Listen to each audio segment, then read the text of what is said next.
Roblox has some crazy stories, like the YouTuber who was exposed for talking to kids and then gained over 2 million subscribers on a different channel, acting like a completely different person, or the time when Parlo destroyed the reputation of one of Roblox's biggest animation YouTubers. However, before we dive deeper, I just hit 1,000 members on Discord, and as a thank you I'm giving away free Robux. Join the server to enter, make sure to subscribe with notifications on to help me reach 50,000 subscribers and to never miss an upload on my channel ever again. First, we have to cover the story of one of Roblox's craziest YouTubers who got exposed for being a predator. Then when we thought justice was served, we found out he was secretly hiding as another YouTuber. From blatantly lying to millions of people about his horrible past, to begging an underage fan for illegal pictures to fulfill his sick desires, meet the YouTuber that managed to trick the entire world into thinking he was somebody else. However, before we get into who exactly Koofy is and the deplorable acts he has committed, we must first take it back to the beginning and learn about who he was before everything happened. Kelligish is a 25-year-old man born on December 17th, 1999, inside of Mannheim, a city in Germany. Growing up, Kelligish would have a pretty ordinary lifestyle. He would play with other kids, go to school, and play video games. A pretty average life for most kids growing up in the late 2000s. However, Kelligish would find himself hooked whenever he was playing a video game. It was like a drug for him. He would play for hours on end, sometimes even losing sleep because of gaming all night long. But it wasn't just any old game that Kelligish would fall in love with, as during his teen years would be the same time that Roblox would begin rising in popularity, and Kelligish loved Roblox. He would find himself playing Roblox for days on end, asking his parents to buy him in-game items, and even posting Roblox videos to YouTube. This would ultimately spark his passion for content creation. His dream was to be an entertainer. I mean, who can really blame him? Not only is the pay really good, but he could work on his dream as his job rather than having to work in some factory for Amazon or something. Anyway, this love for content creation would eventually lead Kelligish to creating his very own YouTube channel. The day was a Saturday. It was July 7th, 2018. Kelligish would open a YouTube account with the name Kelligish, unknown to him at the time, but this would ultimately be the start of his career, but also the end. He would find himself posting all of the time. He would post videos on the Roblox Bubblegum Simulator, which would lead to him reaching his first 1,000 subscribers in April of 2019. And only 1 month later, Kelligish would reach the milestone of 10,000 subscribers. This is where he would introduce his YouTube fans to a new series, where he would play Friday Night Funkin' and post videos about the topic. This would also be the moment that Kelligish would fully commit to having a strictly young audience. However, the series would do well on his channel almost instantly, allowing him to hit 50,000 subscribers by October of that very year, and 100,000 less than 4 months later. The Friday Night Funkin' videos, in combination with his Roblox simulator videos, were allowing him to reach that dream of being an entertainer, the same position that he was dreaming of since he was a teenager. And by August of 2021, Kelligish would reach the very impressive milestone of 500,000 subscribers. He was literally living in his childhood dream. He had all the money in the world, he was doing what he loved, and even Roblox would show their recognition by allowing him into the Roblox Star program with the star code KELLO, which, if you don't already know, is a program for the top Roblox video and live stream content creators. But there was still one problem. Kelligish was an extremely greedy person, and after fulfilling his dream of being a content creator, it still wasn't enough for him. He wanted more. But what could Kelligish possibly want after achieving everything he could ask for? Well, this takes us to the 20th of August 2021. A Roblox YouTuber who at the time went by SpyroTunes would post a video to the platform entitled "This Roblox/FNF YouTuber is a danger to children, Kelligish." The video would start with SpyroTunes introducing himself, and although he wasn't a notable member of the Roblox community, this was someone who was friends with a lot of people behind the scenes. First off, you probably don't know who I am.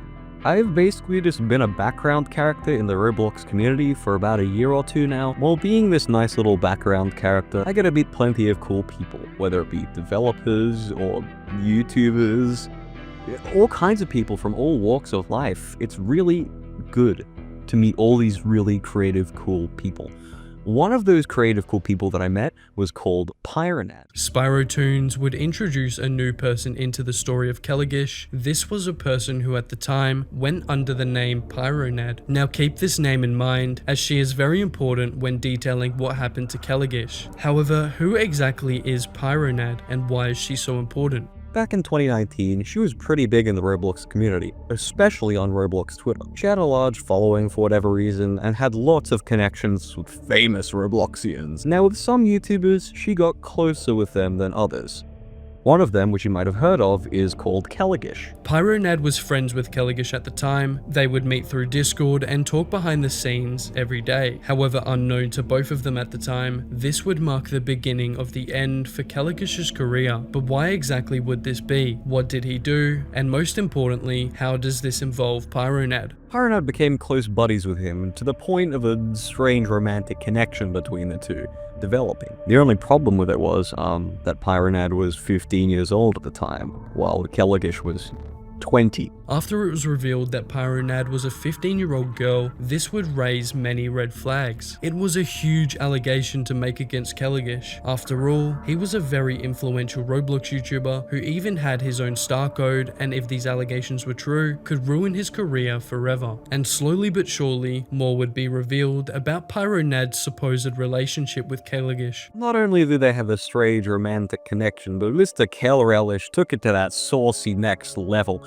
from images of his PP being sent to videos of him,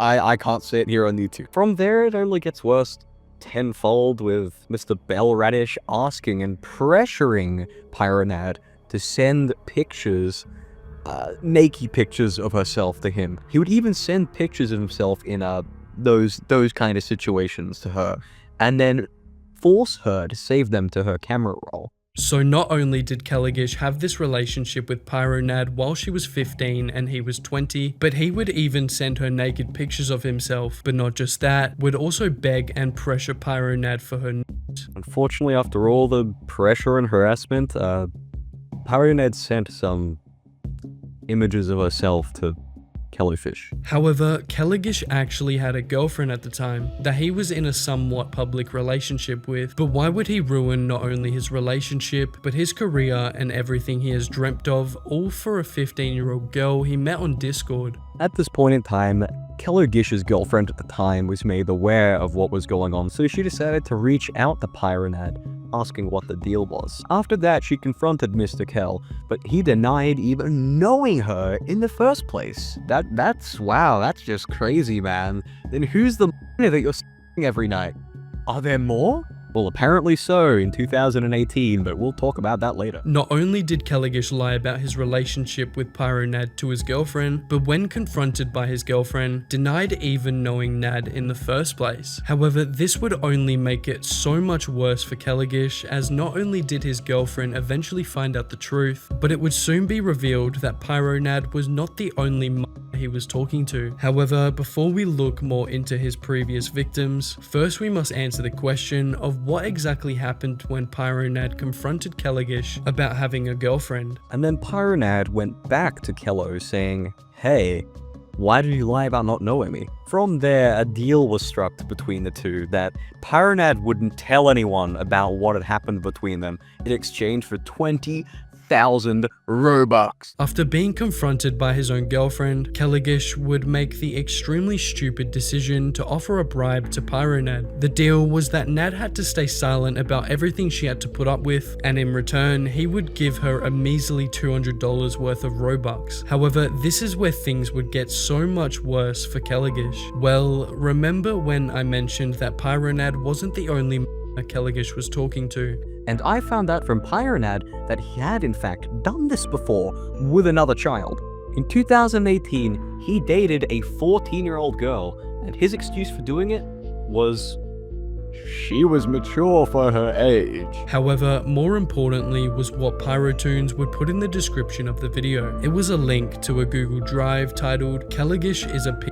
The Google Drive would contain the supposed proof that Kelligish was a pedophile, screenshots of Discord messages that were between Nad and Kelligish that he was referencing in the video, Kelligish emotionally manipulating and pressuring Nad into sending images of herself, even with Kelligish admitting that he had plans of grooming her reading. But yeah, nah, if I was dating a 14-year-old when I'm 18 to 19, I wouldn't get until like you were 16 to 18. Straight admission that Kelligish was Nad at the time, on top of more emotional manipulation, even admitting to Pyronad that he had dated a 14-year-old girl before when he was 18. There is a reason I said yes to her. She doesn't act like 14 at all. She is very mature for her age. Of course, I do wait until she is 17 to 18 for any other stuff. This guy is a horrible addict. However, this wasn't all. He would even talk about having sex with Nad in a changing room in a clothing store, who, let me remind you, was a 15-year-old girl at the time. Just dirty, disgusting shit that would be considered weird to any regular adult, let alone a literal child. And as I mentioned before, Kelligish has a thing for emotionally manipulating his victims, so much that he would even pressure her into sending him explicit photos of her. However, after Nad discovered what exactly was happening between Kelligish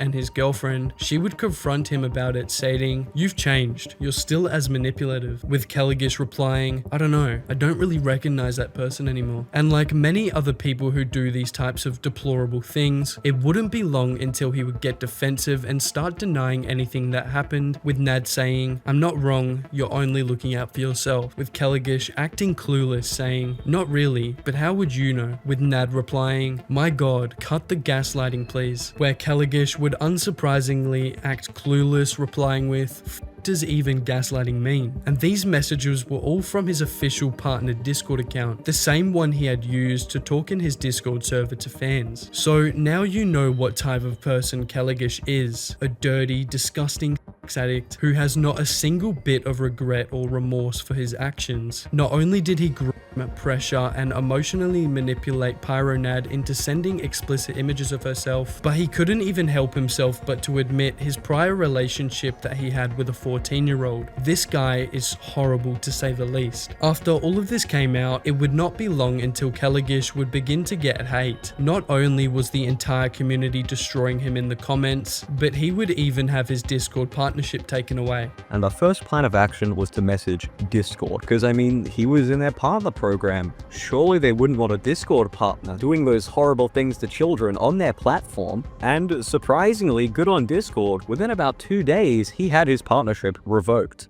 including from his Discord server with tens of thousands of members in it. And not even 2 weeks later, on September 1st of 2021, the Roblox RTC Twitter account would tweet out, "It's confirmed that Kelligish has been removed from the Video Star program and Roblox has terminated. His star code no longer works." And not even a few hours later, on the exact same day, Roblox YouTuber Green Lego Cats took to Twitter stating, "Kelligish's Roblox account has been terminated. Either Roblox terminated him or he asked for his account to be deleted." And whenever something controversial happens within the community, Roblox is known for staying silent. However, what makes the story of Kelligish so important is he would be one of the only creators to be completely banned and removed by Roblox themselves, with a comment by Green Lego Cats confirming, "This is one of the most important bans in the history of Roblox. It's a huge day in the history of the platform." And shortly after, on September 20th, would see the day that Kelligish would be officially terminated from YouTube, removing him from history forever, or so we thought. This takes us towards the end of 2021. It was November 13th, not even 2 months after Kelligish was exposed. A new Roblox YouTuber would enter the scene going under the name Koofy. The channel would upload Roblox videos, reactions, and videos interacting with his fans, the content mostly directed towards children. And it wouldn't be long for Koofy to quickly rise as a Roblox YouTuber, hitting 1,000 subscribers on December 25th of 2021 and hitting 100,000 not even 1 month later, even overtaking Kelligish, passing 500,000 subscribers by June of 2022. This is where Koofy would start collaborating with other creators, but most notably Kaka V420, a Roblox YouTuber who creates very high quality Roblox meme videos. Koofy and Kaka would collaborate on almost every video, and it would ultimately help him to reach 1 million subs by May 5th of 2024, even reaching 2 million by August 25th of that same year. However, this would be Koofy's last achievement before going on a very steep decline. But why exactly would this be? Well, on September 8th, 2024, Kaka V420 would release a video titled The End of Koofy. The video would detail the duo's iconic past, mentioning how they did YouTube together and shared similar goals. However, something was very suspicious to Kaka about where exactly Koofy came from.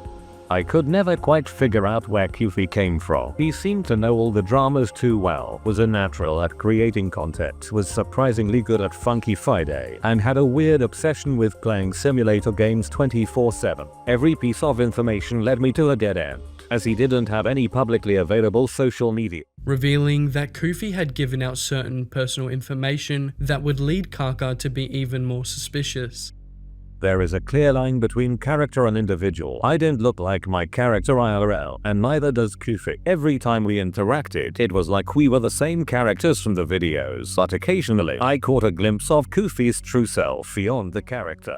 From his age to his home country, I now had a rough idea of who this guy could be in real life. Koofy would reveal to Kaka that he was a 23-year-old German man. This was a massive clue into who exactly was behind the Koofy channel, because who else was a 23-year-old German man at the time? Kelligish. However, quickly after revealing this information, Koofy stopped being active on Discord and YouTube altogether, taking an indefinite break with no warning to Kaka in DMs. And keep in mind, they were uploading content together every week, so this move would make Kaka concerned, because with Koofy gone, he didn't quite know what to do. But as a result, Kaka would collaborate with other YouTubers, but notably someone known as Olix. Wait, I mentioned you in a call with Mr. Crimson. Do you know Koofy IRL? No, he been keeping his identity private. Bro, Mr. Crimson told me some crazy.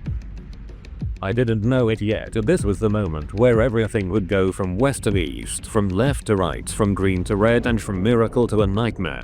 I was talking to Mr. Crimson and mentioned you while screen sharing your channel. He noticed and said, "Oh, he makes videos with Koofy." And I was like, yeah, they do collab a lot, but in recent days he's been— Do you know who Koofy is? Huh, what's so fun I can't tell you. What? Okay, I'll tell you, but you better keep it a secret. Koofy is— Kaka had been unknowingly interacting with this scumbag the entire time.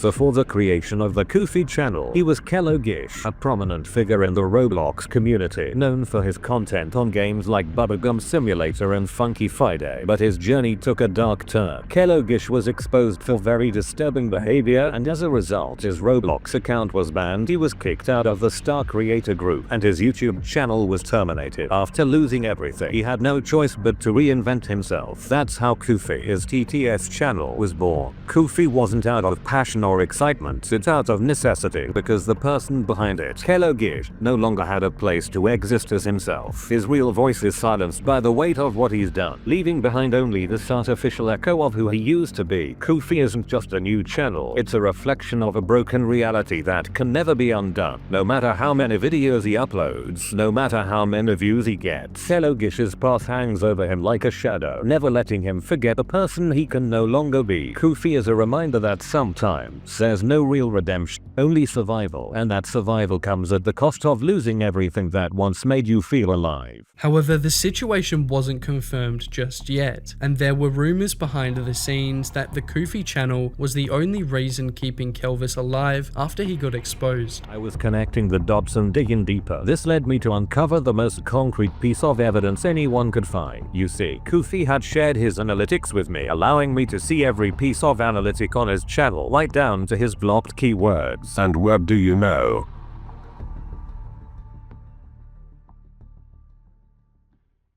Koofy left a trail of evidence, enough for Kaka to confirm that Koofy was Kelligish after all. From his age, where he was from, to the blocked words in his YouTube analytics, everything was adding up. Koofy had tricked the entire Roblox community for over 3 years to think he was somebody else, and built an audience of over 2 million people while doing it. And this would all lead to Kaka eventually confronting Koofy in DMs. Yo, you're alive. What's good, man? How you been? I've recently noticed the hidden hidden keywords on your channel, added up the stuff you told me about yourself, the people you associate yourself with, and figured out who you really are. I'm not gonna expose you or tell anyone, but I don't think I'd like to associate with you any longer. We talked and he tried explaining himself, hoping to stay in contact with me, but it was no use. I was going to cut him off regardless of what he said. In the end, we agreed he would delete his Discord account and stop including me in his videos. I cut him off for good. However, after going through all of this, it would ultimately lead to Koofy releasing a video in which would contain a hidden message of how he truly feels from what happened when he was Kelligish to losing Kaka as a friend after lying to him for years.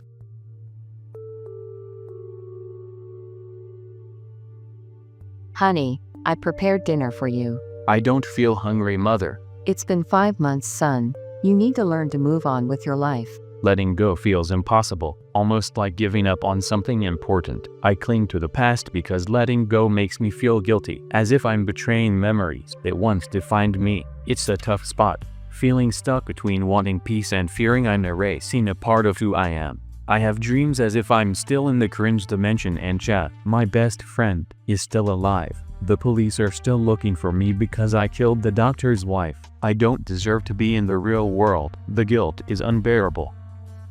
This takes us into November of 2024. After Koofy was exposed for being Kelligish, the entire community was in shock. Many YouTubers were making videos covering the situation, but I want to point out Parlo's video titled, "The Koofy Drama Gets Worse, Kelligish vs AO Gaming Roblox." In this video, Parlo would explain the previous beef between the two creators, as well as what was revealed after Koofy got exposed. However, first we must take a look at what Koofy uploaded on November 2nd of 2023. The video was titled "Exposing the Most Manipulative Roblox Shorts YouTuber." In the video, Koofy would try and expose another Roblox channel known as AO Gaming, a Roblox Shorts YouTuber with over 1.6 million subscribers. In Koofy's expose, he would go on to claim that AO Gaming sent inappropriate pictures to people in Discord, perpetuated hate towards the LGBTQ community, and used religion to gain subscribers and likes on his videos. I called out a person named AO Gaming Roblox for creating content that not only perpetuates hate towards the LGBTQ community but also shamelessly exploits a religion for the sole purpose of generating likes, subs, money, and clout. Now, with some truth to these allegations, it makes sense as to why AO Gaming wouldn't end up replying to Koofy's video. However, in the present day, AO Gaming reveals that at the time he was too scared to even respond to this situation, as Koofy had a much larger audience. This guy has also literally made an expose video on me 10 months ago where he used fake screenshots and allegations that weren't true to portray me as some kind of weird, terrible person. I am not saying I am innocent, but so much stuff in that video was not real, and I was too scared to speak up about it until now. This is where AO Gaming would go on to debunk the claim that Koofy made against him, additionally revealing that Koofy was lying the entire time. I would never send inappropriate pictures to people, and I find it extremely disgusting that I was framed for that. He used a fake screenshot in his video where I was apparently being racist and threatening someone, but it was fake. The guy who made the screenshot used a friend or alternate account to pretend to be me, then proceeded to make the account say all of that stuff to make it look like I said it when in reality I didn't. So not only did Koofy allegedly make up the allegations himself, but it would also be alleged that Koofy faked screenshots of AO Gaming to make him look worse than he actually was in order to fuel the narrative of his video. And it wouldn't be long after this where multiple massive Roblox YouTubers such as Creekcraft would start to talk about the situation. Kaka found out that Koofy is actually another YouTuber in disguise. That YouTuber being this guy right here named Kelligish, revealing to his live audience that Koofy was in fact Kelligish the entire time. I'm not gonna say what kind of bad things. We'll just say that him and Dr. Disrespect would get along pretty well, and did some bad things, left the internet, and for years now has been secretly posing as Koofy. However, what would make Creekcraft's reaction to the situation so important is that he would mention one key detail. there is a lot of Roblox YouTubers that not only knew that Koofy was Kelligish,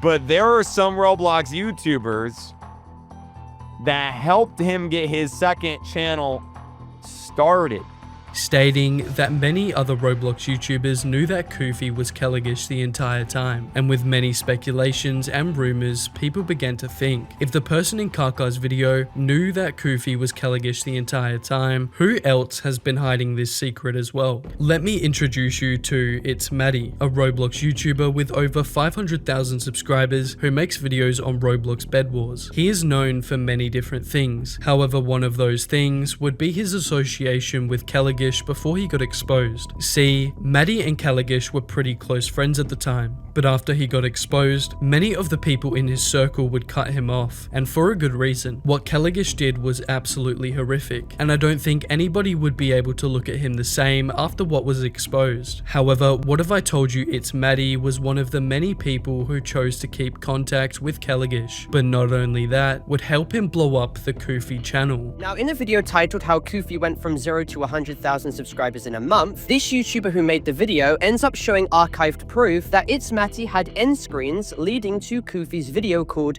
When You Delete Roblox, and were even in contact with one another after the entire situation where Kelligish was exposed. Keep in mind too, there are also numerous other documented videos of It's Maddie's channel having end screens leading straight to Koofy's videos, just showing cut and dry proof of these close friends of Kelligish platforming his second channel and driving him to success again, despite him being a predator who admitted to several crimes. In Parlo's video, he would point out that after Kelligish had been exposed, It's Maddie would start promoting his new channel Koofy on his end screen videos. And with what we know now, this makes It's Maddie look pretty terrible. However, what if I told you it gets even worse, and It's Maddie not only promoted a pedophile to help his new channel, but would also let Koofy work for him as a video editor. Now, someone who I'll call Mr. Yellow contacted It's Maddie about this entire situation, and It's Maddie is seen admitting that he literally had employed Kelligish after his channel was terminated, saying that in order to prevent Kelligish from doing anything, he allowed him to edit on his channel out of guilt if he were to do anything, had he had not. So now not only is It's Maddie admitting to employing and paying a predator, but he is also maliciously using the topic of suicide to excuse his gross action of monetarily supporting a prolific. Not only would It's Maddie promote Kelligish in his videos and pay him to be his video editor, but he would also make the excuse that the only reason he helped out Kelligish in the first place was so he wouldn't commit suicide. Now, he continues by stating that Kelligish also had put his videos in his end screens without his permission. However, if this was the case, why didn't It's Maddie remove them once Kelligish told him about this? Why did he decide to keep them up so Kelligish's second channel could continue to get more views? It's Maddie also makes the claim that he stopped associating with Kelligish, aka Koofy, as of early 2022 with no proof whatsoever. He also states once again that he would never agree for Kelligish to self-promote his videos on his channel, yet for some odd reason, he is still allowed the end screens to stay in place after knowing about it. Now, whether It's Maddie was paid from promoting Kelligish's new channel or simply just wanted to help him out, this was a bad look either way. He also claims for the time that he was in contact with Kelligish after he was terminated on YouTube, he did not go by the alias Koofy, and this is another massive lie. According to sources I have consulted, he did go by Koofy, and It's Maddie's making a bold-faced lie here. Maddie became aware at the very least that Kelligish had a new channel and didn't bother telling anyone. He is only playing the victim now because he was caught in 4K and has also removed all his end screens as of now in the form of drastic damage control. From the many lies and excuses to It's Maddie knowingly promoting a on his YouTube channel in hopes that nobody would find out, it led a lot of people to believe that he still could be friends with Koofy right now. However, It's Maddie wasn't the only person who knew that Koofy was Kelligish the entire time. Meet a YouTuber known as Rainway. He has just under 500,000 subscribers and makes Roblox slop content directed towards children. He was also another person who was friends with Kelligish at the time he got exposed. And was also another friend of Kelligish and was on record stating that Kelligish Kelligish was always there for them. However, it wouldn't be long until Rainway would be exposed about his past friendship he had with Kelligish. Someone on Twitter would call him out, showing solid evidence that Rainway used to defend Kelligish in private. Now, according to Tanuki Alex, who ran the RTC Twitter account in 2021, she shows Discord logs proving how Rainway was defending Kelligish's actions in private. In these DM exchanges, he expresses how everyone should hear Kelligish's side in all of this and was apparently trying to stop her from releasing all this information to the public. He would even state that what Kelligish did was nothing more than a simple mistake. Rainway states that everyone makes mistakes and he'd hate to see Kelligish lose his career over all of this. Yeah, everyone makes mistakes, Rainway, just like how your friend groomed and preyed on 4 minors and committed numerous crimes and admitted to them. However, what was even worse is what he would be exposed for next. When Rainway was called out for defending Kelligish in private, it would also be revealed on how he felt about Pyronad, claiming that she wasn't actually a victim and it was all her fault. Eventually, when this news all did break out, more screenshots came out of Rainway stating how the 15-year-old Pyronad somehow wasn't the victim in this situation. So, not only was Rainway caught defending Kelligish and his actions, but was also putting all of the blame onto the victim. However, not long after being exposed, Rainway would try cover everything up. Now, Rainway has also gone on damage control recently, reaching out to anyone who tweets about him in the context of this situation. And he did the exact same for me. He basically showed the full context of the conversation here with the aforementioned screenshot, and what it shows really doesn't disprove anything. He was still defending Kelligish. In this new screenshot showing the full context, all it does was show that Rainway was sad that Kelligish was cancelled and was really distraught about this all. So yes, Mr. Rainway, you still have a lot of addressing to do in this situation. But what if I told you one of the people that knew Kelligish was Koofy was one of the worst predators Roblox has ever seen? Meet Inhy, a Roblox developer who was exposed in May of 2024 for being a predator.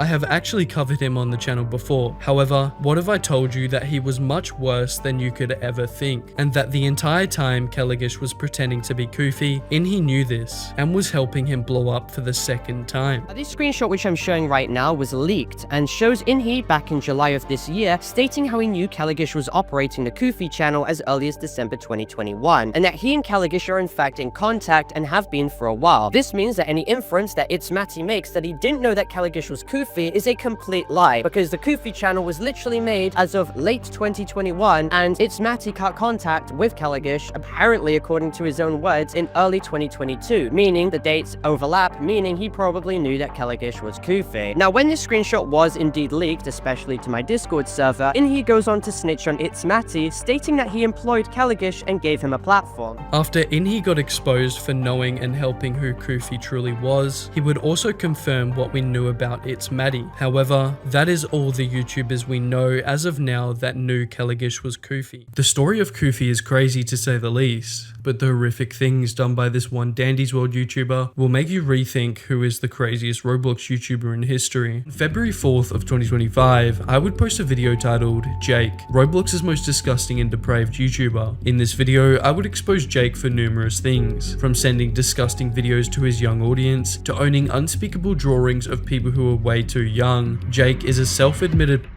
who still hasn't been stopped. Now, for some context on my old video, here are some things that I would prove. Jake saying okay with an attached image of sharing even more, commenting got one more for the night, sending Twitter to a mother, asking his teacher about her opinion on Insta, saying some disgusting things about 6 to 8 year old girls from his school, adding to the comment saying, wish I snapped a photo of them, they look 6 to 8, man they were so pretty. Even admitting to his own parents that he was a parent where his parents wouldn't even care, promoting his love of through his Twitter bio, and at one point even having child as his pronouns on Discord. He has also made many comments in the past like this where he states, that's why pedophiles and should be accepted in today's society. Check out my video, I'll link below if you want to watch everything that I exposed first. However, after the video, I did try and get into contact with his local police, but I don't think they did anything. But ever since, I've received even more proof of him acting weird towards my along with even confronting him myself. For context, everything I will be showing in the next couple of minutes is in a conversation between Jake, who is 19 right now, and a transgender 14-year-old, with the first screenshot showing Jake getting confronted about his new relationship, which I will be talking about later, with Jake saying, "Age of consent is 16 here. I'm taught that is okay. Police even said that to my face." I don't believe he went to the police, but even if it's legal, doesn't mean it's morally okay. There are some countries in Africa that have an age of consent of 12, but that doesn't mean it's acceptable just because it's legal. Jake even has the nerve to tell this person, "I'm a weirdo, but not a monster, yo," as if he isn't a literal self-admitted. And when confronted about the victims I exposed in the past, and if he still keeps in contact with them, he would state, "Sadly for me, no. It put me into a depression because I bonded with them. I know sharing NSFW with them was wrong, but I miss it," showing that he still to this day has no remorse for his actions. Even admitted that he acted on his whatever that means, with him somehow making the conversation about something he has expressed in the past he thinks is fine, with him stating, "I don't think your fault. Your first mistake is existing," adding to his belief stating, like, "My point is, you made actions lead to another action, it just happened to be in the wrong place at the wrong time" type shit, alluding to the belief that all victims of deserved it, further proving how much of a monster this freak is. When asked if he still likes he would admit he is still a after all, but hasn't seen in a while. I guess this is an improvement if he is telling the truth here. However, later we will find out he likes lying a lot about him getting help for his. And when talking about the Rock situation, he would pretty much say that he isn't in the wrong because he quotes good intentions. And when asked about his weird obsession with his sister, that in the last video I mentioned he wanted her to him, he would state, "I never have found her attractive in that way. I just liked girls and I chose my sister for a short time." And when confronted about if he would ask little girls to show their underwear to him, he would state, "It has something to do with me being a then if I only had an underwear fetish, I would ask adult women." When I introduced context to the conversation, I would state that the person Jake was talking to was a 14-year-old trans man. This is important because he shows a level of transphobia when asking if the person in this conversation cut off their mummy milkers. Mind you, this was all sent to a 14-year-old. Not only is this topic of conversation inappropriate, but Jake is literally talking like this to a child, adding that, "If I wasn't caught, I would have kept going. Nobody told me what I was doing was wrong, you know," which isn't true. Multiple people on multiple occasions told you that it was wrong, long before I even made a video. Adding to that with, "I don't like it, but it's the right thing to call me out. I wish it was done a little better, like they could have just had a private talk with me before making a video." This frustrates the of me how much he is lying. I can't tell whether he is just blatantly lying or is genuinely this delusional. On so many occasions, people I know like Bryce and Shinzu confronted you and told you that what you were doing was horrible months before you got exposed. However, that was most of the highlight from that conversation. But let's cut the talking because there is even more proof that I gathered against him. I would be invited to a Discord server that had Jake in it, to which I would find an NSFW meme sent by Jake, which might I add, this server was full of even sending his own self-made inappropriate Dandy's World fan art, even quoting himself when he said, "I'll abuse you when you can handle it." He would even share a bad dream where he had accidentally killed someone and forgot to call 911. And when he was getting confronted about the age he likes in relationships, he would state, "Toddlers too young," before going on to say, "Bro, they are a fetus. My preference is 12 to 16. And to prove this is real, this is literally a screenshot I took of that message, and in the bottom right shows the date I took it, which happened to be the 1st of April 2025. I would also be sent a screen recording that happened within the server, which showed Jake talking inappropriately about Roblox YouTuber Parlo in front of multiple mothers. Yeah, did you forget Pell has a as well? Don't forget that. Trust me, I got better memory than you.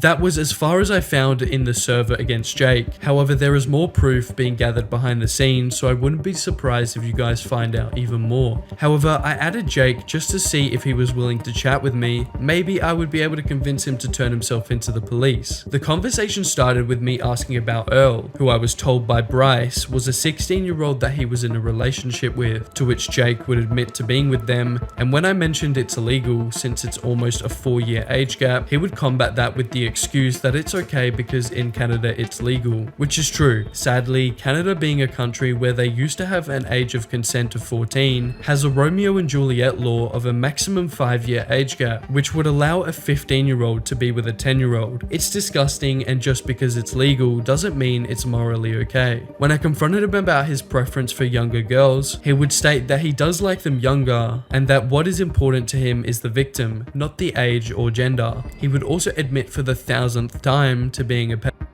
When I mentioned he shouldn't have a platform because he literally shouldn't, he would state, well, if you learn a little more about me, then you would know that I'm not that bad. You get information from other people, not the offender. To which I would state how he admitted it, with him asking me if that is a bad thing, to which I would drop, regardless of if you think you are not that bad, you shouldn't have a platform, let alone a kid's audience, when you are 19 and have an attraction towards children. The conversation started getting unproductive, so I decided to ask him to turn himself in. To which he would come up with an excuse stating, I'm going to call the police to come to me instead for my own safety. But when I asked him why he is scared to go, he would state that it was for his safety since he thinks people are out to murder him. He would quickly exit the conversation after this, and not much came of it. He has constantly lied about getting professional help and talking to the police. In the server, he would also speak on that relationship with the 16-year-old that I mentioned earlier, with him talking about the breakup reading. Regarding my breakup with Earl, I cried again, but this time with regret of how I handled things. We apologize, but I should have done it first. I'm very sorry for calling it quits so early. I will need this time to think before I really get back to you. I don't deserve your love again, but yet you forgave. You're a good person after all. Proving that he can identify regret within this relationship, but somehow can't understand what he thinks and does is so wrong. Even with that convo with the 14-year-old trans person, he would state, unless they are 16 here, I can freak with Earl anytime. Jake is literally the type of person to move to the Philippines because the age of consent is 12. He also would talk about his return in the server, teasing a game that he was working on with some random person called Florida Man. He would even show an animation that he is working on for his main channel, planning to come back to YouTube. But the real question is, can Jake actually get help?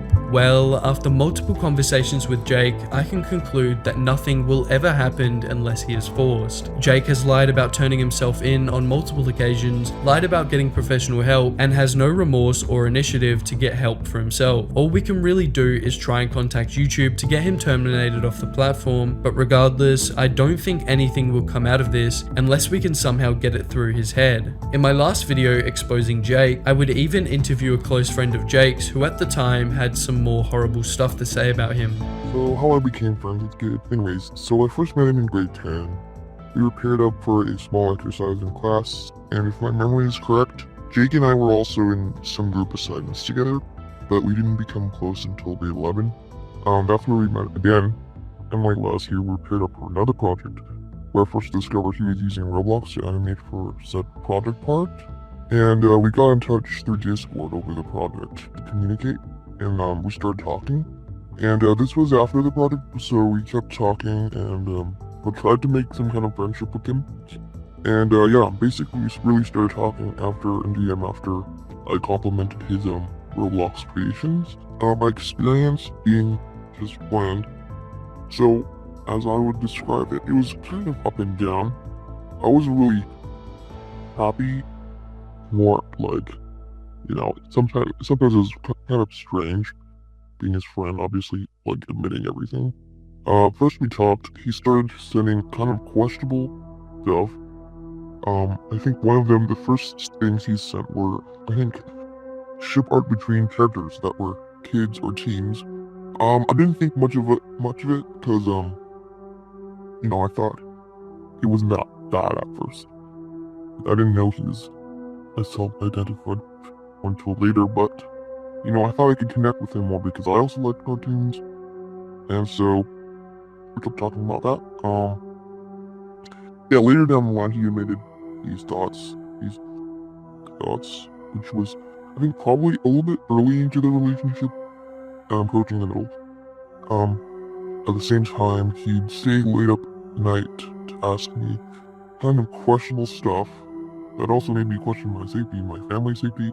Kind of bad. He didn't do anything, but he was just very odd for him to ask. Yeah, once I saw him the proof from Bryce talking to Jake as the Dandy's World drama was heating up. He was quite egotistical and kind of arrogant, which I can also confirm that in our relationship he was quite like that. He was really judgy and blunt, which didn't really make me that happy during the relationship, but I didn't question it too much. I thought it was just how he was. He sent a lot of to me, and I know now to others as well, his friends. This included Fawn, children between teenagers, kids, even a baby. Other type of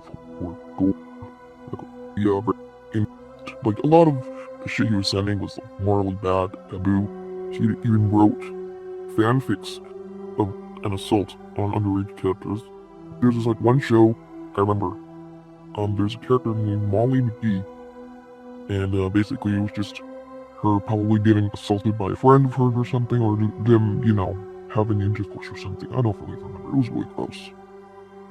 Yeah, he also made very renders of All-Stars, and even wrote fanfics about characters that are underage who are getting assaulted. He admits like a lot of his fantasies. One was which I think he'd like to look at dead bodies or think about them, autopsies, and instead got off to them. Other times he even saw these twin girls on a bus and admitted to me that he wanted to like touch them and stuff, really inappropriate things. I think one thing outside of all this fantasy was something he said in school, which was admitting to his, actually no, not admitting, but questioning his teacher about his thing just to get, you know, gratification from asking. So he asked something like the teacher's opinions on instinct and really morally questionable things that made her contact the counseling suite. And so I had to get called down there after he did, because he'd made all those things and the teacher was concerned about his safety and his like mindset and stuff. The most like important thing I want is to justice to be served, obviously. And I knew from the start Jake probably wouldn't change at all, even if I had consoled him once, saying, oh, you're gonna go down the wrong path if you continue, you know, you get in trouble. And I was kind of right. I checked on him a while later just because I was curious, and yeah, this is how this whole thing escalated into the Dandy's World. Yeah, if you like have the VC recording of Bryce and Cyber questioning him, you can clearly see he gets a lot of gratification from things he's done. He's not really sorry for it. Yeah, he admits he doesn't want to change, even if he was caught. And nothing's really stopping him psychologically, I think, in my opinion. The only things that are stopping him are like physical, which are the police, his fans, and not sure about therapy, but he says he's getting a therapist, so. But what was even worse than what Jake did was the allegations and harassment that PM Damien had to put up with in the past couple of months. Now, if you didn't watch my last video on the Roblox YouTuber who was trying to ruin PM Damien's life, it would all start with PM Damien getting into a relationship with a girl named April. However, this relationship didn't last long at all, only being together for a couple of hours before PM Damien broke it off. However, a user named Superbricks, who we learnt had an 8-month vendetta against PM Damien, would get into contact with April and manipulate her into lying for his video so that he could spread false allegations against PM Damien. As to why he would do this, we have an explanation at the end of the video, but keep that in mind. Not only did Superbricks spread false allegations about PM Damien being a but would also dox and spread that around Discord, ultimately trying to ruin PM Damien's life. But before we go further, we must first look at the terrible apology that Superbricks posted. It started off with him expressing how he felt about getting put on blast by Parlo. Yeah, everybody, I'm going to apologize to Damien, but first, let me clear some things up. Yes, I doxed him. Yes, the allegations were false. I did not know that at the time, though. I know that doesn't justify it, but I didn't know that at the time. No, I did not manipulate April. She did that willingly. Not only would Superbricks admit to everything regarding PM Damien, but he would also blatantly lie, stating that April lied on her own volition and not because she was manipulated into doing so. He would also mention how he knew the allegations were false, yet still spread them anyway. I guess that's it. You can ask anything else in the comments. But first let me call out Parlo. If the video was to prove the rumors false, why did you mention my name? He only talks about what he did for the first 30 seconds of the video, and the rest was just slandering Parlo and making claims like Parlo lied about him, and is now trying to say that Parlo is the one spreading false allegations. His apology had no accountability, sincerity, or remorse, and just shows you what type of person Superbricks is. However, ever since uploading my video, Superbricks has joined my server, spread even more disgusting shit, but not just that, my boy Webb, another Roblox drama YouTuber, would get into contact with Superbricks and interview him about his recent behavior. But before we get into that interview, we must first look at everything that has been sent to me regarding Superbricks, who still to this day hates PM Damien and is trying to cancel him, like him being homophobic not once, not twice, not even 3 times, but 4 times. And this is only what we have on standby. I'm sure there is endless logs of Superbricks being homophobic and spreading hate towards the LGBTQ community, and even when confronted about his homophobia, doubles down on it. However, homophobia isn't the only thing Superbricks spreads. He is also extremely racist, getting caught in 4K spamming the N-word on multiple occasions, showing that he is not only homophobic but also extremely racist. He would even plan a raid or hack on Guamgo and Parlo server, mentioning that we can blackmail Aham, who is an ex-moderator for Parlo and actually moderates my community as well, trying to find any way to exploit and ruin Parlo's Discord server, trying to get Parlo's location behind the scenes, knowing that Parlo has already dealt with endless doxing and harassment to him and his family, but it's not really surprising with what I'm about to show you next. Superbricks would even call Parlo's dad a W, and for context, I made a video on this situation titled How Parlo's Dad Ruined His Life Twice, where I would detail the years of abuse that Parlo has put up with from his father, with him not even a couple of weeks ago trying to ruin Parlo's life by attempting to delete his channel. This just shows you the vendettas that Superbricks has against Parlo. He feels that Parlo slandered him and is trying to justify spreading Parlo's docs, praising his abusive father, and possibly spreading false allegations in an attempt to ruin Parlo's life. And Parlo has been facing endless false allegations behind the scenes, and somebody like Superbricks who doesn't care is the exact person who would spin these false allegations to try and ruin Parlo's career. And just like I mentioned a minute ago, on several occasions Superbricks has spread Parlo's docs in an attempt to cause Parlo harm in real life. And we can't forget when Superbricks was sending NSFW image and pictures of bodies to PM Damien's friends. There is a lot more proof against Superbricks behind the scenes that I can't yet release, however it's over for him. And this serves as a lesson to why you don't spread false allegations and dox someone just because you disagree with them on something. However, a couple of days ago, Roblox drama YouTuber Webb would get into contact with Superbricks and interview him one-on-one. The interview would start with Webb asking about why Superbricks was even harassing PM Damien in the first place, with him going on to explain that he got into contact with April and would take what she said out of context on purpose just to call PM Damien a Did you come to the conclusion based on the messages she shared that PM Damien had her, or was it the words that she used initially? I think she didn't call it that initially. No, she didn't call it that, but I kind of figured it was that, but it wasn't. I kind of took it out of context. He would also talk about spreading PM Damien's docs, explaining that he did it because he thought PM Damien was a groomer. When you doxed PM Damien, was it under the premise that he was like some kind of, you were trying to dox him out of like a, because he was that, and to try and like get some kind of actual consequence happen? Yeah, it was basically kind of like how Defender did it. Obviously, there's definitely a lot to criticize you on here, I'm not gonna lie, like, probably should have verified the information, I'm not that gonna, innocent, but yeah. Still.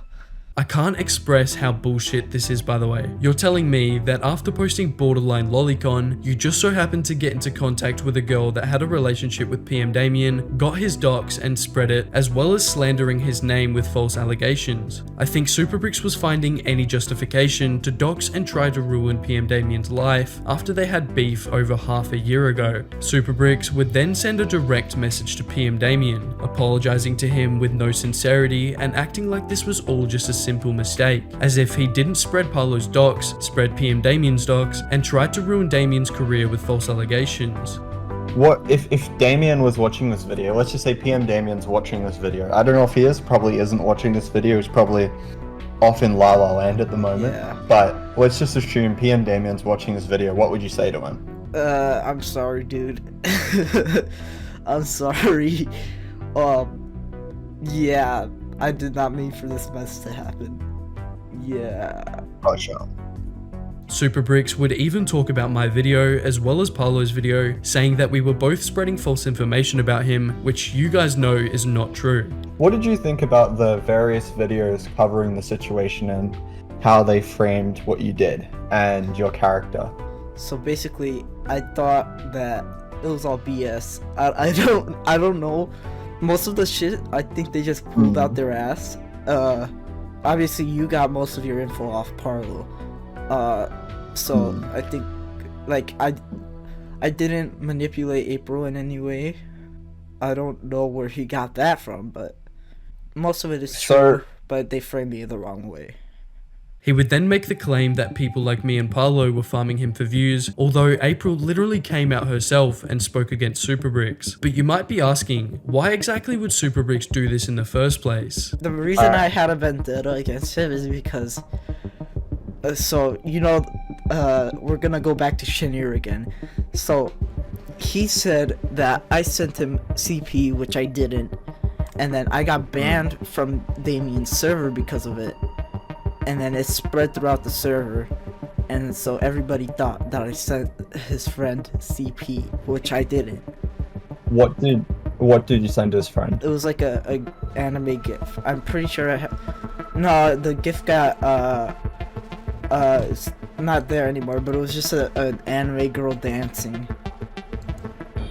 And then yeah. Admitting to us that he sent an NSFW image to someone from PM Damien's server that PM Damien's entire moderation team saw and confirmed was Lolicon. They would rightfully ban Superbricks for this, with PM Damien's whole community finding out what he had sent behind the scenes, and everybody started hating him after that, which is why Superbricks had this hatred against PM Damien and decided to manipulate an ex-girlfriend of his into lying on his name to create a false narrative that he was some sort of... But not just that, doxed and tried to ruin his life. Superbricks couldn't just stop there either. After Parlo posted a video to raise awareness, Superbricks would go on to dox him and try to ruin his life as well. Superbricks clearly can't take any accountability and actually change for the better, although he could make the move in the right direction if he really wanted to. PM Damien's reputation was saved by Parlo, but what about the time Parlo destroyed the reputation of one of Roblox's biggest animation YouTubers? This takes us to the 14th of January 2025. Parlo would drop a video titled Roblox YouTuber Podmer Exposed. The video would detail the allegations and how all of this even became public in the first place. This all started with a YouTuber who wishes to remain anonymous getting into contact with the victim of Podmer. They would get into contact with each other around July 26th of 2024 to talk and discuss what exactly happened. The first screenshot provided to us would be a confirmation that the conversation that took place all happened in July of 2024. The first piece of evidence to be released would show the YouTuber asking both Podmer and the victim how long they have known each other. This is where the victim would confirm that they have known each other for about 5 years, first making contact with each other when she was 10 and he was 14, meaning there was more than a 3-year age gap between Podmer and the victim. And if we look at this screenshot, which was Podmer announcing to his Discord server that it would be his birthday, we can see that it was sent on the 23rd of June, meaning his birthday would have to be the 23rd of June 2006. This would be confirmed when the YouTuber would ask Podmer how old he is as of July 2024, with Podmer replying that he was 18, meaning he turned 18 on June 23rd of 2024.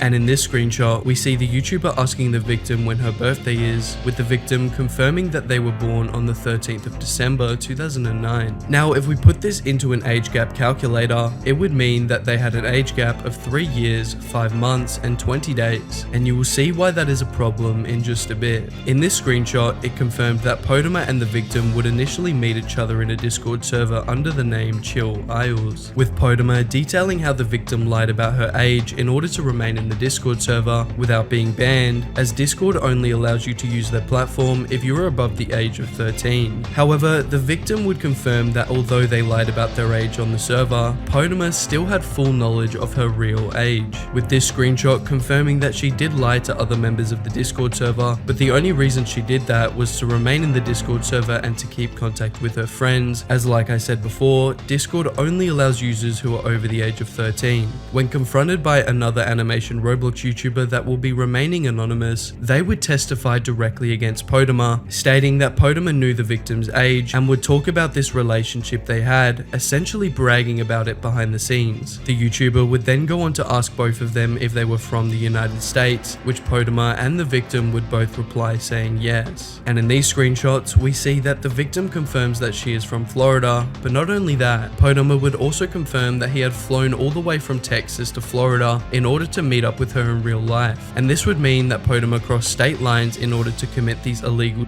acts, but it would also mean that both Podmer and the victim's parents were aware of the situation and did not care. Podmer and the victim clearly have a maturity difference, and although Podmer may disagree, he at 16 years old is far more mature, intelligent, and stronger than any other 12-year-old. And as we see in this screenshot right here, Podmer literally admits that they had with each other while he was 16 and she was 12. However, when questioned about the interactions, he did not deny it ever happening and instead would go into detail the aftermath of the situation, mentioning how between Podmer and the victim, they thought it was pretty dumb when they brought it up, adding that they think it shouldn't have even happened with that big of an age gap considering they weren't even in a relationship. So even Podmer and the victim both confirmed that they think the age gap was too big. And if we take a look at this screenshot where the YouTuber would ask when and where they had sex, the victim would reply detailing how it all took place in her home state of Florida on the 26th of July 2022. This would also confirm that she was 12 while Podmer was 16, and in this screenshot it confirms that they were both excited before meeting up, with this conversation between the YouTuber and Podmer confirming that no explicit images or text messages were ever exchanged between him and the victim, which would also be confirmed by the victim as well. Podmer would then be asked about when they broke up, with the reason being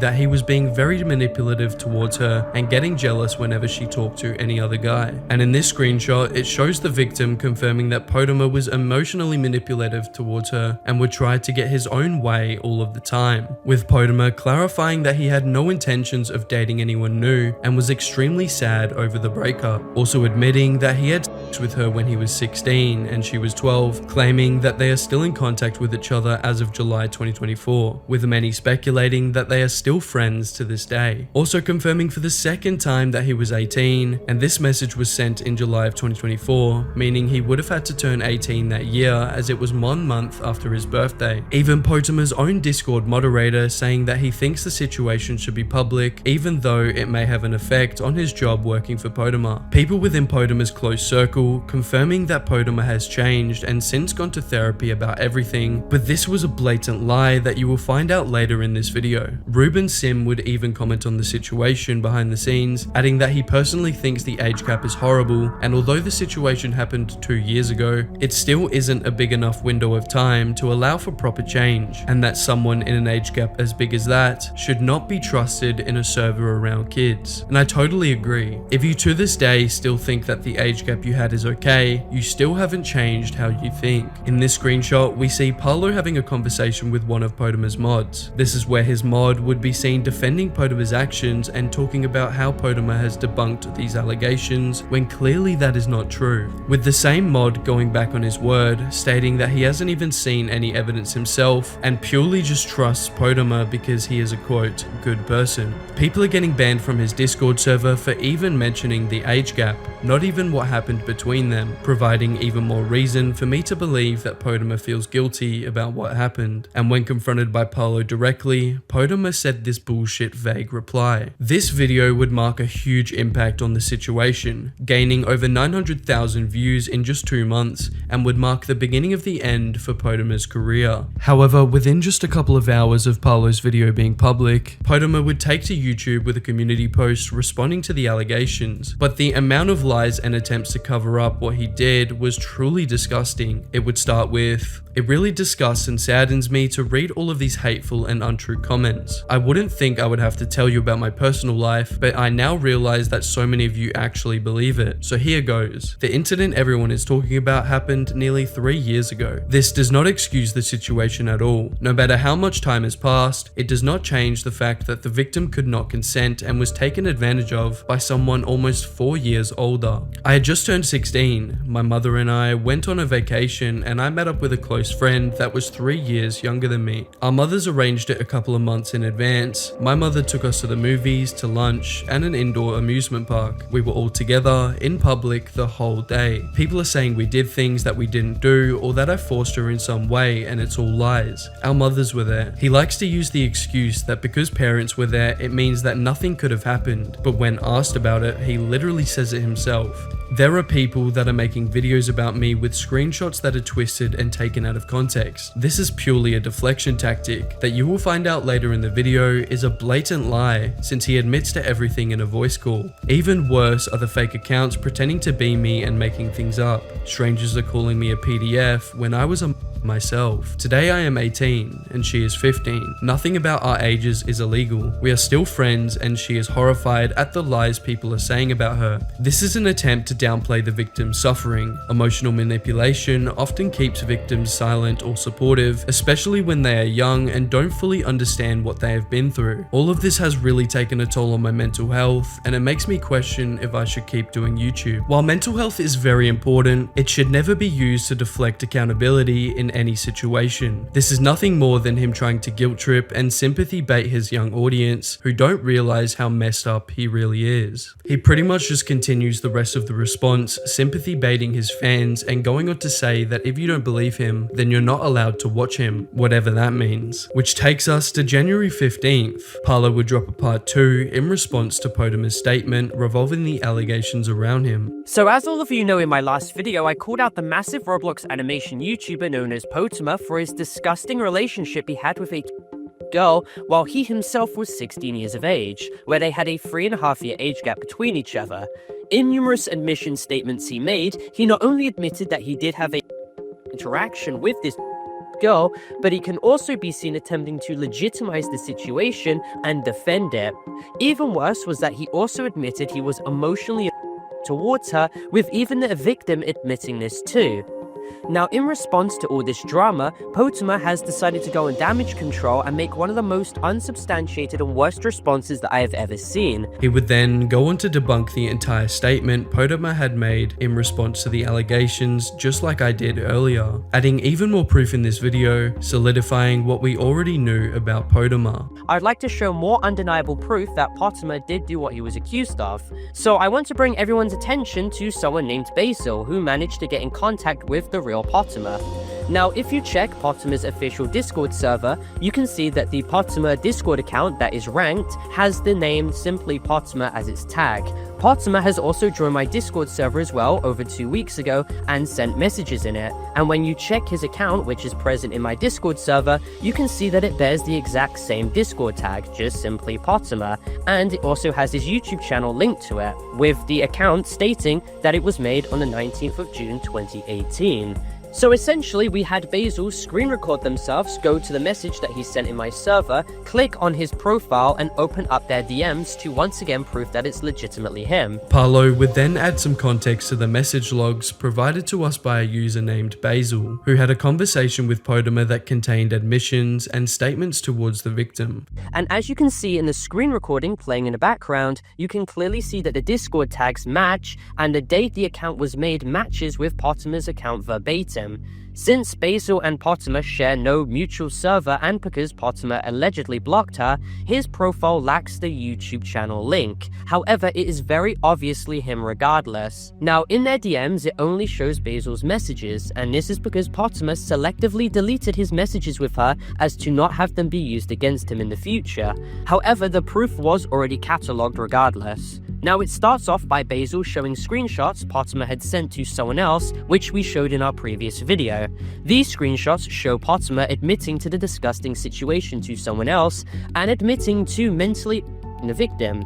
Now, people claimed that these screenshots could have been faked, but when shown to the actual Podmer, he did not deny their authenticity whatsoever and continued to talk about the situation to this person. Ending the video off with the horrific things Podmer said about the victim, as well as him trying to lie about the situation. Podmer accuses the of against him and claims that she quote-unquote acted older than she was and that she knew all of his weaknesses and that Basil doesn't know what kind of person the victim really is. So despite Podmer acting like friends with this victim in public and going around to people stating that their relationship was consensual, as well as his friends stating that too, it seems that he was privately lying about the victim behind their back to people, which is insane. And this leads us to the DMs today. Podmer has Basil allegedly blocked and has deleted all of his messages admitting to the situation. And with part 2 racking up hundreds of thousands of views, it wouldn't be long before Parlo dropped what he thought would be the final and last video on Podmer. But little did he know at the time, but this very video is where it really started a war between Podmer and Parlo, with things getting much more real. Which takes us to part 3 of the series. It was January 19th, 4 days after Parlo's last video, and he would post a third video to the series, containing groundbreaking proof against Podmer, like him admitting to everything in a voice call, but also the harassment he has been showing towards other Roblox YouTubers. Now for context, a Roblox YouTuber named Puss would get into a call with Podmer because they knew each other from high school, but little did Puss know at the time, but this call would be the case closing proof to ruin Podmer's career forever, with Parlo starting his part 3 by proving that the voice call was with the real Podmer. Now, in order to prove that this is in fact Podmer, on the screen share with him and Puss on Discord, he screen shares his YouTube channel and most specifically his comments section, where he is seen selectively removing comments critical of him. Now, before I play these recordings, I highly urge everyone watching this video to not hate, harass, or attack anyone mentioned. And I would also like to clarify that Podmer made his voice completely public on his own YouTube channel. Anyone can access that video. So you decided to participate in our experiment, huh? Yep. Are you sure? Uh-huh. May I ask you why you're participating? What an odd reason. And if you wish to see the full unedited recording, then the link to that video will be presented in the description and the pinned comment. However, the proof that this account is his is undeniable, as he is seen screen sharing his own YouTube channel and YouTube studio, and talking about the situation in depth with Puss involving his Discord server, so here's a clip. Oh wow. These are... Here are the held ones. These are not public.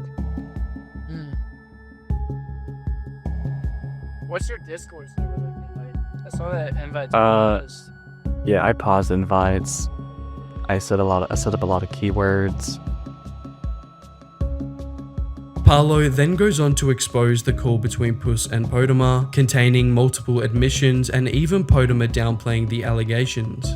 Now that we've proven that this Discord account is legitimately him, let me bring you to his own alleged admissions, where he plays down the situation, claiming it was weird, however doesn't deny it whatsoever, and instead claims that he quote-unquote broke no laws, and claims that what he did when he was 16 with the alleged was quote-unquote dumb teen stuff, and that it was a nothing burger. And keep in mind, this isn't me saying it, this is him. Roll the clip. You know Ruben Sim, right? Yeah, you know Ruben Sim. Yeah, because he found out about this 5 months ago, and he says what I did was weird, but he's not giving me the flag because I was 16 at the time. Yeah. And yeah, I did my research and I broke 0 laws, so I have no idea what this is. This is a big fat nothing, basically. I don't really know.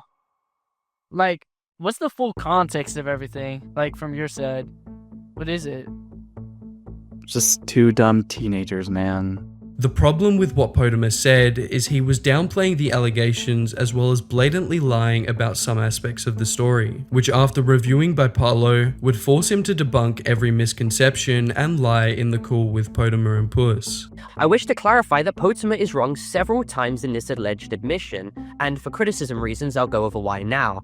He states that it was just dumb teen stuff and no laws were broken. However, as we discussed in our previous video, under Floridian law, what he allegedly admitted to could be a crime under lewd and regarding a This would be followed by Parlo showing Podmer's own parents being involved in the situation and limiting what Podmer can say online, which you will find out later is a very big reason as to why Podmer almost got away with everything. Now, in the next few recordings I will show, Podmer describes how his parents are preventing him from coming out about the entire situation publicly and preventing him from admitting to what happened. And in my personal opinion, I believe that the parents did know what actually happened in private, and they didn't allow to wish Podmer to dig a deeper hole for himself in this situation and admit to something that is objectively bad and could implicate himself legally. He claims in this call, as well as publicly, that his parents have reviewed every response that he has made before it's been released. So he claims verbatim that his parents don't want him to address the situation head-on. Here are some clips. Exactly. And I would like to respond, but I am being limited by my parents. Ooh, I would address, like, the main problem is just the thing. But I wouldn't, like, say it's a private thing, because then, like, it's like, well, what's happening behind scenes that's so, like, private, you know? I feel like that it's gonna be bad. My parents aren't letting me. Do they, like, own your channel or something? How old Well, are they you? have access to it. I'm 18, but they have access to it. You gotta, like, make them at least let you address that, because that's, like, what everyone's looking out for in it. And if you just don't bring it up at all in the response, no one's gonna take a word. Like, Yeah, that's the thing. That's what they're saying. But my parents, they don't want me to say anything about it. right, everything else is good, but you just need to add that. Yeah. I don't know what to do, man. So, as you can see, Podmer not only admitted everything in that call, but also gave us context as to why his response was so vague and terrible, claiming that his own parents were restricting what he could say online. The part 3 to Parlo's video series not only showed us an admission from Podmer himself, but also gave us important context to the drama, revealing that Podmer's parents are in on everything. However, Parlo's next and final video on the situation would ultimately destroy his reputation forever. Parlo's final video on the Podmer situation would be released a month later on the 20th of February 2025 and would go over the constant harassment not only he faced, but Puss had to face after exposing the truth about Podmer. The Podmer drama has reached a new low, and today in this video I will literally address everything. In this video I show recordings from the victim herself, where she confirms the legitimacy of the allegations, and I also cover testimony from Podmer's actual school friends, where they go over what they heard from Podmer himself. And I even cover Podmer's egregious attempts to silence me, such as by encouraging false police reports to be made against me, with even his own mother attempting to silence people, such as threatening to get the Roblox YouTuber Puss expelled from his school, causing him to have a literal mental breakdown. I don't know what's up, and I'm gonna do something with my life. Yo. Plus breathe. Breathe. Parlo would then show even more groundbreaking proof, exposing a call he had with Guamgo, Podmer's mother, and also the victim's mother. Now, a couple of weeks back, I had actually been in call with the mother of Podmer, the victim's mother, and even Guamgo, to where both mothers stringently denied the allegations and brought up the topic of autism to try and play down and brush off Podmer's past admissions, which makes no sense at all. Autism should not be used as a shield or an excuse in this situation. When he gets cornered, he does not know what to say. He does not know how to react. He has a very slow processing speed when it comes to speech, writing, and reading. And if he can't address situations with clarity, as his mother suggests, can there be perhaps any logical reasoning for why he admitted to the situation numerous times, even at one point deflecting responsibility onto the while explaining the situation in detail? Your son's claiming that he hit that to about your son said that regarding it. So what? So what do you mean, so what? So what? So what? He lied about something. So now you're gonna ruin his channel. You're gonna cyberbully him. That this is a lie. Do you understand? Yeah, there's absolutely no proof that this is false at all. And this is even more of a red flag. The mother says, "So what?" in reference to when being told that her son made comments about admitting to engaging inappropriately with being a literal possible third-degree felony. He would then go on to explain the constant harassment and threats that Puss had received from not only Podmer's so-called fans, but even from Podmer's own parents, threatening to essentially ruin Puss's life for exposing their son. But the fact that Podmer and his mother have been actively harassing and going after Puss, ever since he released the audio recording of Podmer admitting, and ever since he made his own video clarifying the situation. Podmer's mother clarified that he should be ready to get expelled from school, and Puss even stated himself on his Discord server that if he uploaded any future videos or kept his past Podmer video up, then he wouldn't be able to graduate from school, and he even clarified how he was facing legal threats from Podmer's mother. Now, due to the pressure that was building up against Puss in private, this led to him having a mental breakdown in his Discord server where he started crying. Not only showing how malicious Podmer and his family have been as to silence everyone and anyone who goes against them, but also showing how stressful it is to deal with this situation, due to how serious the possible ramifications may be from this all, and I'm very sorry that Puss had to experience all of this, I truly am. The point is, bro, no matter what, this kid is so petty. You don't know this person IRL like I do, bro. Okay, you don't know him IRL and I do. Hang on. Go ahead and mute for a moment, just clear yourself up. Get some water, okay? Have somebody chat saying, am I crying, bro? You guys don't understand. A dream. I want to fulfill that, okay? I want to do something. I want to do something with my life. I'll see you guys. Plus breathe. Breathe. Parlo then goes on to show a conversation that he had with some school friends of Podmer's regarding what they knew about him and the drama. In DM messages between this school friend Orange and another person at school who we will call Green, Green is seen being shocked at the allegations after they came to find out what was happening, and stated that Podmer was always joking about stuff like this, but I never knew he was actually being serious.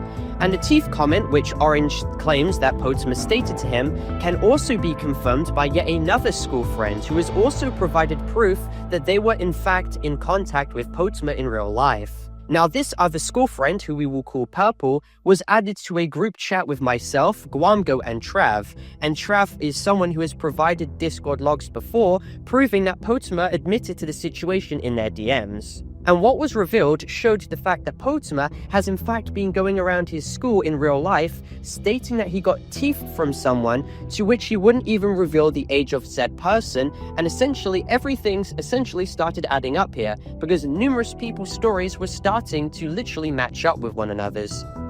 So you said that you were one of Podmer's school friends, right?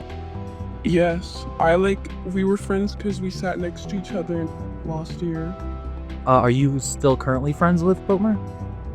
Yeah, I haven't talked to him recently. We don't have classes together, and I don't really message him that often. Well, I guess I'll begin right away since we have had people testify to this before. At any point last year, has Podmer mentioned anything about the allegations to you? Okay, so this is a long story. This was before the allegations existed, and this was around the time that we were in class together last year. He mentioned the girl, because we were joking about him being some Roblox,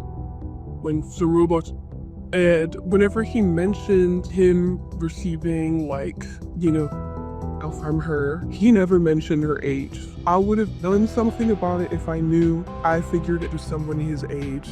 And he never said the stuff where he was I low-key manipulated her, because I watched your videos and I saw all the stuff that he was saying and I was disgusted. Did he ever mention the girl's name? No, he didn't. Okay. What specifically did he mention? Did he mention he got teeth or something from her? Or... Yes, he did say that actually. Those exact words? Yes. That's what another member of his school also attested to. When we confronted her about it, that's when she kind of ended up admitting that it did end up happening to the victim. So he was going around telling a bunch of people at his school that exact phrase, teeth. I think the group chat deleted, but he sent this GIF as a way of describing it. God. With Parlo finishing off the entire series and burying a grave for Podmer's career after showing an admission from the victim herself. Well, now I'm going to play the video where she essentially admits the situation is real, while also explaining how her own mother was the reason this situation was covered up beforehand, and for why she lied about it never happening in the first place. Look, just in case my mom ever comes by, I'm just going to let you know, I can't really like say anything.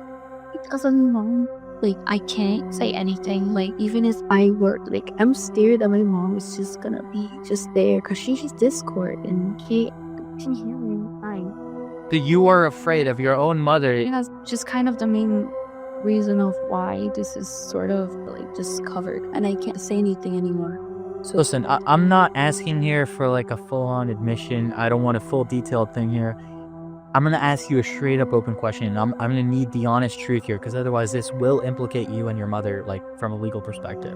Did Podmer do to you the things that he's accused of? Did Podmer actually end up?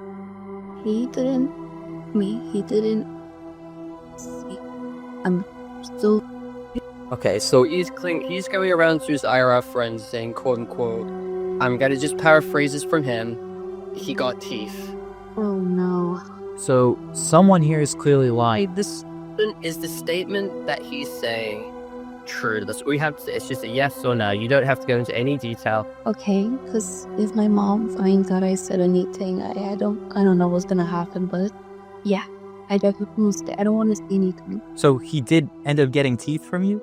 Or Yeah.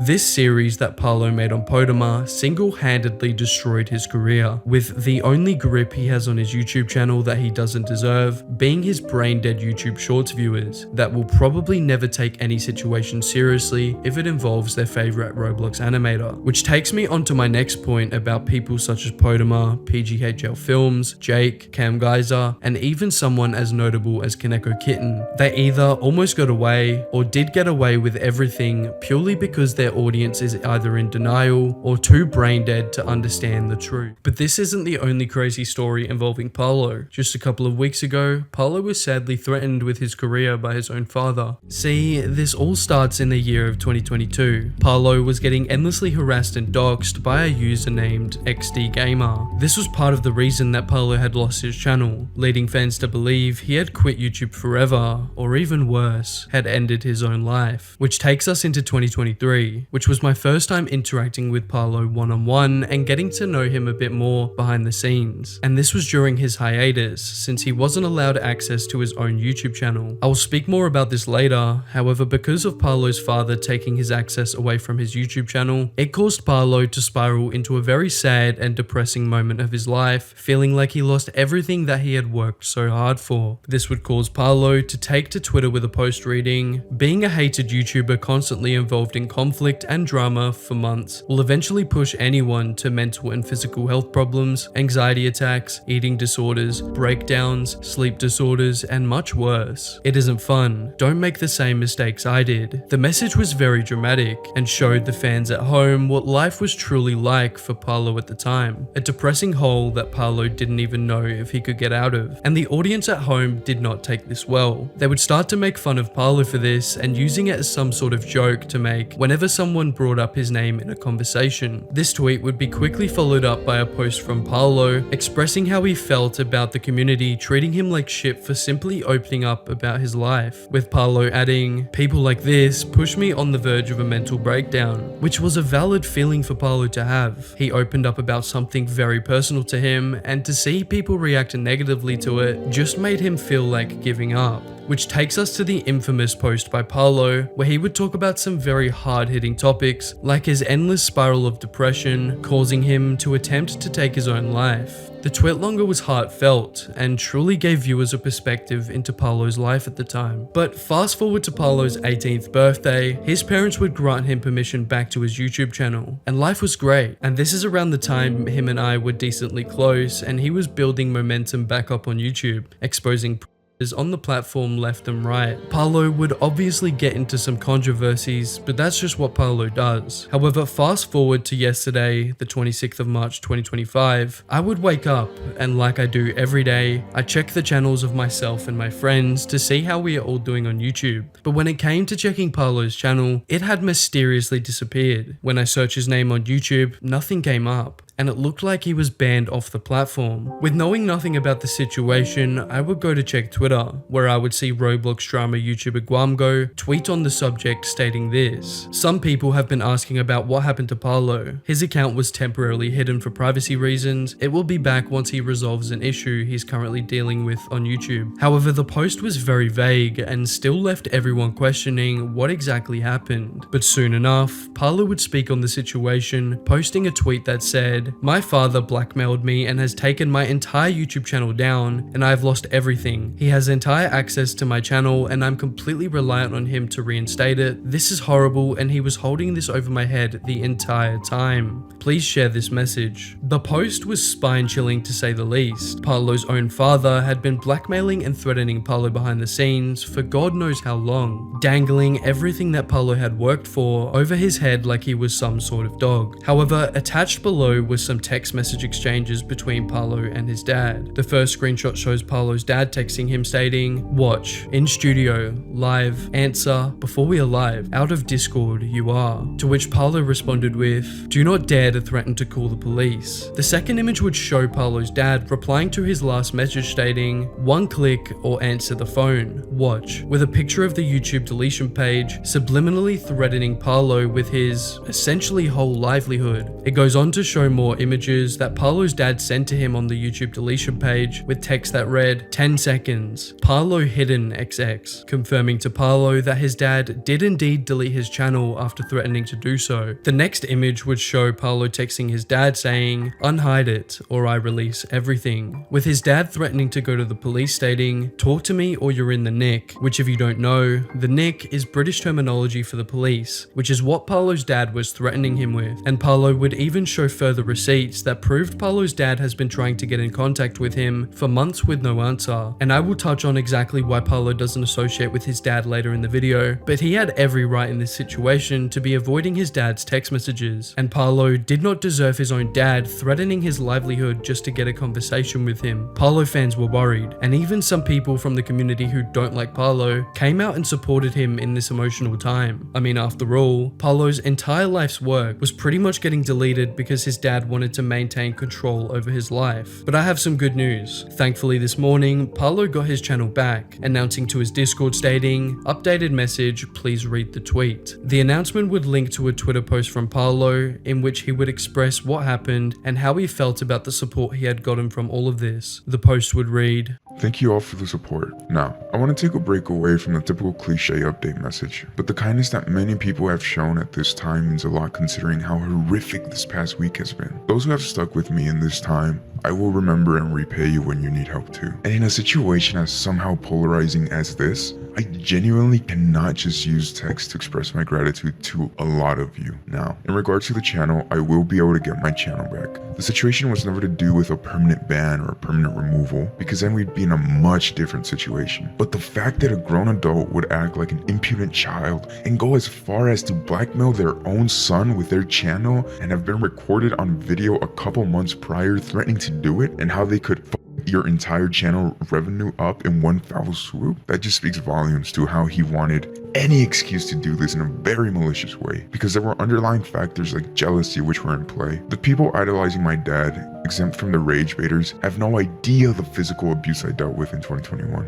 or the police involvement in 2022, or the videos I have on which I have decided not to release up until now from 2023 to 2025. But my close friends and a few YouTubers have seen a lot of it, because I wanted to catalog proof of this in case the day came where people would cast doubt on my situation. Somehow people have deluded themselves into some false reality that just because I create drama content or I'm a content farm, that paves the way for me to be dehumanized, harassed, and made fun of for this situation, acting like borderline sociopaths making fun of this all, or even doxing me, which is somehow supported nowadays and not even looked down upon. Happy at what transpired in the last 24 hours. People who have doxed numerous children, alleged child rape, were all celebrating this news and were being supported themselves. because of people's innate and mentally twisted hatred towards me. They'll just magically forget the crimes of the people who are mocking me. And I did admittedly have some sort of defeatist mentality. Was this all? But after seeing the abnormal amount of degenerates celebrating, I'm staying to spite them all. I'll be back. Good luck to those mocking the situation. The message would express many things. Hatred for those who have been celebrating his channel getting deleted, but more importantly would touch on the endless abuse that Parlo has been facing over the past 5 years from his father. An old friend of Parlo's, Nift, would state this in the replies. I can attest to seeing these videos and being present to many instances where his father would actually assault Parlo while on call. Many times the man would come home drunk and just start shit with Parlo for no reason whatsoever. I've seen how this has negatively affected Parlo over time and glad he at least left that situation. Unfortunately, it sucks that his father still tries to uphold on him over the distance, which is true. I have heard myself from Parlo and his friends how abusive his father has been to him over the past 5 years or even longer, confirming what I already knew behind the scenes that I did not want to leak. However, Parlo did retweet this reply confirming everything that we know about his father, which brings me to my last point. Y'all make fun of Parlo all the time for spoking out on Twitter or quote overreacting whenever somebody says something false or stupid about him, but what do you expect out of someone who behind the scenes was neglected from his own family for purely living life how he wanted, and the internet mass hating him for allegations that aren't even real, or even him getting doxxed and harassed, leading to his parents blaming everything on Parlo? There is always a reason for the way someone acts. Always remember that. On the topic of Parlo, he would also save one of Roblox's most popular games, Forsaken, and would debunk every false allegation made against the owner of the game. I mentioned before that the founder of Forsaken has been facing some very serious allegations that could get the game deleted forever. For some context, in early 2024, a series of allegations were levied against Forsaken's creator, Soul Driven Love, of which she debunked massively in a video uploaded by Parlo entitled "The Roblox Forsaken Drama is Sad."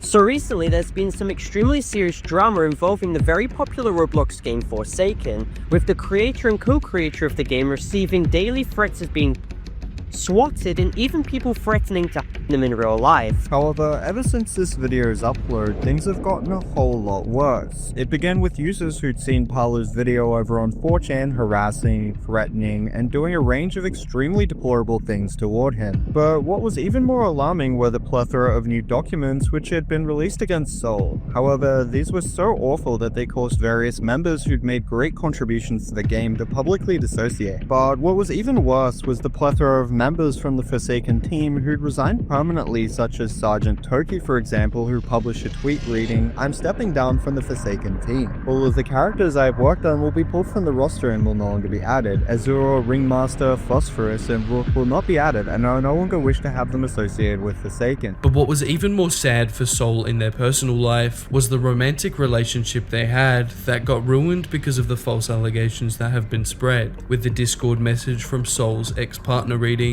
"I don't know, I have to leave. I can't be in this relationship. It's risking everything. Your health, my health. I don't want to do this. I really don't." Confirming that Soul and her ex-partner had ended the relationship because of the stress that these false allegations had caused. But to make the situation 10 times worse for Soul, the co-owner of Forsaken also stepped down from the team as a result of the allegations, with them stating in Discord, "I'm stepping down from co-owner. I'm no longer affiliated with Forsaken, and I'd appreciate if I was left out of any further discussion. I'm not affiliated with whatever direction this game takes. I enjoyed my time working with you all." However, the person who it appeared was affected the most was none other than Soul herself, who published an extremely disturbing tweet expressing how she felt about the entire situation, which reads, "It's not even about the game or the collabs, man. I lost everything in my personal life because of this. Literally everything that I cared about, proof gone. And I don't even have my partner anymore because her parents told all of this misinformation construed about me." It was around this time in mid-March 2025 that Roblox drama creator Parlo reached out to Soul after seeing the events that had transpired, informing her that even though she was going through a lot, the video was viewed by a lot of people and there was overwhelming support for her side of the story, as well as the fact that he'd published another video on the new situation. However, Soul didn't respond as Parlo would have expected, and the situation was about to get a whole lot more depressing as Soul confirmed to him that Juno, the game's co-owner, had been hospitalized after taking an attempt on their own life. She also confirmed confirmed that she'd been thinking of doing the same, and that if her parents hadn't decided to console her, there was a very likely chance that she could have not been here today. After Parlo posted his first video debunking all of the very serious and false allegations about soul-driven love, it wouldn't be long until Parlo would drop his second video on the Forsaken drama, with a video posted to his channel titled, "The Roblox Forsaken drama keeps getting worse." Now, since my last video detailing extensively the drama surrounding the Roblox game Forsaken, more specifically the false allegations against the creator of the game being Soul, and having spoken to Soul and Juno myself, getting their entire side regarding the situation out for everyone to hear, a lot more extremely serious updates have come out which I feel like I need to address. The video would detail even more serious updates, as well as the main Forsaken Discord server getting raided by a bunch of degenerates who were spreading the false allegations, with one user from the Discord stating, "Yo, so recently I was chilling and saw a bunch of my notifications going off, so I checked the server that it was coming from. It was Forsaken. The server was being raided by somebody named Carter. I have a video of it happening. Little did anyone know, but this would be the beginning of a war that was about to start," even with a user commenting under Parlo's video stating, "Just 4 hours after this was posted, the server was hacked and raided. Not entirely sure on the context of this all, but what I am sure is that this won't stop for a long time." Not only was the server being raided with the false allegations that were already being spread around the community, but it had also been hacked, ruining most of the Discord server. The user behind the raid was named Carter. As stated by a Discord user who's done some research on this topic, this is not by any means Kata's first time doing this. They stated, "I'm not exactly sure what info to give about this Kata person, but I know that they love to raid servers and it's like really bad. Lots of big Roblox games Discord servers have been raided by this individual. From raiding Evade to Slap Battles, Runeslayer, and now Forsaken, there's one common theme which seems to be a thread between all the games Kata has taken over, which may give us some insight on why they did it. All of these games are massive on Roblox, Evade amassing over 5.9 billion visits, Runeslayer over 58 million, and Slap Battles over 2.7 billion. Given that Forsaken is one of the most successful Roblox games in existence with over 148 million visits, it's understandable why an individual who hacked the Discord servers of these other games would have an interest in doing the same to Forsaken. Revealing that Carter was the one behind the Forsaken Discord server being raided and hacked, but as the drama unfolded, we would find out that for some odd reason, Carter had tried to warn Soul ahead of time that the server was going to be raided, with one user stating, "If I wake up to Carter nuking the Forsaken Discord, I'm going to shake my head in disappointment and then move on with my day." Going on to add, "Well, that and the fact that we literally gave them a surefire way to make sure that they never get nuked, and they turned it down out of confidence in their own staff." But it's important to note that these messages were sent from a higher up in Carter's server, however, still take it with a grain of salt. But what if I told you that in the last 12 hours, the Forsaken drama has gotten 10 times worse, and now they are trying to take down people like Parlo and Webb? This morning, I woke up to an announcement by Parlo in his Discord server that would state, "Important, Soyjack Party schizos tried to raid the server and failed miserably, and also tried to harass me with defunct docs information, and also threatened to assault and me in real life. All of this completely unfazes me, but it's hilarious how they tried to beg Ruben Sim to expose me over the bullshit Homotopia situation from 2023, which I've debunked in a 166-page Google document. They even glazed the original creator of the document, XD Gamer, who is a food member who posted They attempted to call me a over a Discord server I was not active in, since Soyjack Party is so painfully incompetent because it is full of edgy soy teens who can't band together to accomplish anything, Podmer or even the UTTP. They instead decided to waste their time on me because they need to go after similar targets to make themselves feel accomplished. I did laugh when scrolling through their little raids, and I hope this gets back to them because you're letting actual child rapists and extorters get away with it because you seethe over my Forsaken video. You can't even debunk the video or my document. Not only was the Forsaken server raided the other day, but now Parlo's, all because he made a video spreading awareness. The hack seemed to come from users over on 4chan who have endlessly been spreading false allegations regarding Parlo, as well as spreading his docs and doing other incredibly degenerate things. Parlo would also take to Twitter with a post that read, "Soyjack Party schizos are making comments about assaulting me in real life and LARPing by posting defunct docs info about me. Their only proof to justify the harassment is by using using XD Gamer's Homotopia document on me, which for context, XD Gamer is a seriously bad person who doxed, harassed, and almost caused Parlo to end his own life during 2023. The false allegations made by XD Gamer have been debunked several times, and the document is mainly used by Parlo haters to spread his dox and false info about him, even with one of the 4chan degenerates trying to get Ruben Sim's attention, linking to the document in the replies of his tweet. These guys are truly horrible, stating on their little 4chan thread, "We're coming to Parlo. We will you, then you, bury you in a forest, then unbury you, then you, then bury you again, then unbury you." I think you guys get the point. These are 4chan losers who will achieve nothing in their life except being bullied at school, having zero social life, and their only way of being threatening is through a screen spreading a dox that they didn't even make. They are truly the lowest of lows on this earth, so if you ever see them spreading shit about anybody, just ignore it because 99% of the time it is false and they are just larping around and spreading shit out of hatred. Parlo would finish his statement about the raid by saying, "So pathetic y'all try and go after smaller targets because you're shit scared about the larger ones. Go after the people who call the predators out. Very effective and smart. It's not threatening in the slightest. It's genuinely just embarrassing, lol." Podmer gets a green check in Soyjack's party books. However, this wasn't just it. Even my close friend Webb, who also makes Roblox drama videos and is known for exposing Ribs Roblox, had his server raided by the same people who tried raiding Parlo's server. I was asleep at this time, but these messages were sent to the server during the raid. Since I was asleep, I didn't witness anything that was posted in the server. However, I would have users messaging me about the situation, with one person revealing to me that like 15 people joined in. One spammed the N-word, one spammed messages calling Parlo a p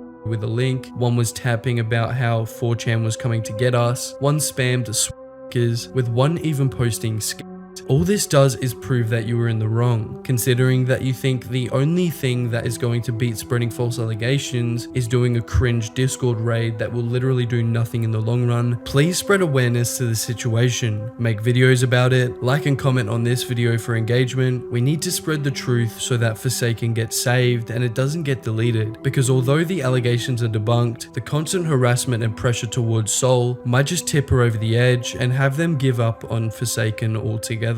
But another YouTuber who was facing heat after getting harassed with false allegations is one of your favorite YouTubers, Flamingo. This all starts with a Roblox YouTuber called LoopedQ, a Parlo clone with over 23,000 subscribers who has started to get a bad reputation for clickbaiting some of your favorite Roblox YouTubers and reaching in certain videos to fit a clickbait narrative, which takes us to the 2nd of February 2025. LoopedQ would post a video to his channel titled Flamingo/Albert's ex-girlfriend is crazy. The video would start off with LoopedQ calling Flamingo out for promoting his ex-girlfriend's NSFW content. Hello everybody, and today we're going to be talking about Flamingo's crazy ex, Kirsten, and how she's been making very wild TikToks, and her Twitter has completely changed into promoting an NSFW website, with Flamingo having multiple tweets that at her, and therefore linked to this disgusting webpage that definitely is not meant for kids, and with Flamingo having over 13 million subscribers and over 1.6 million followers on Twitter, kids could definitely look through his tweets and be exposed to this disgusting webpage. Bringing Flamingo into this wasn't the right thing to do in this scenario, let alone making this video where multiple children will see it. This is because clickbaiting Flamingo's name and face is more likely to bring in younger viewers, leading to LoopedQ causing even more exposure to what he was trying to call out Flamingo for.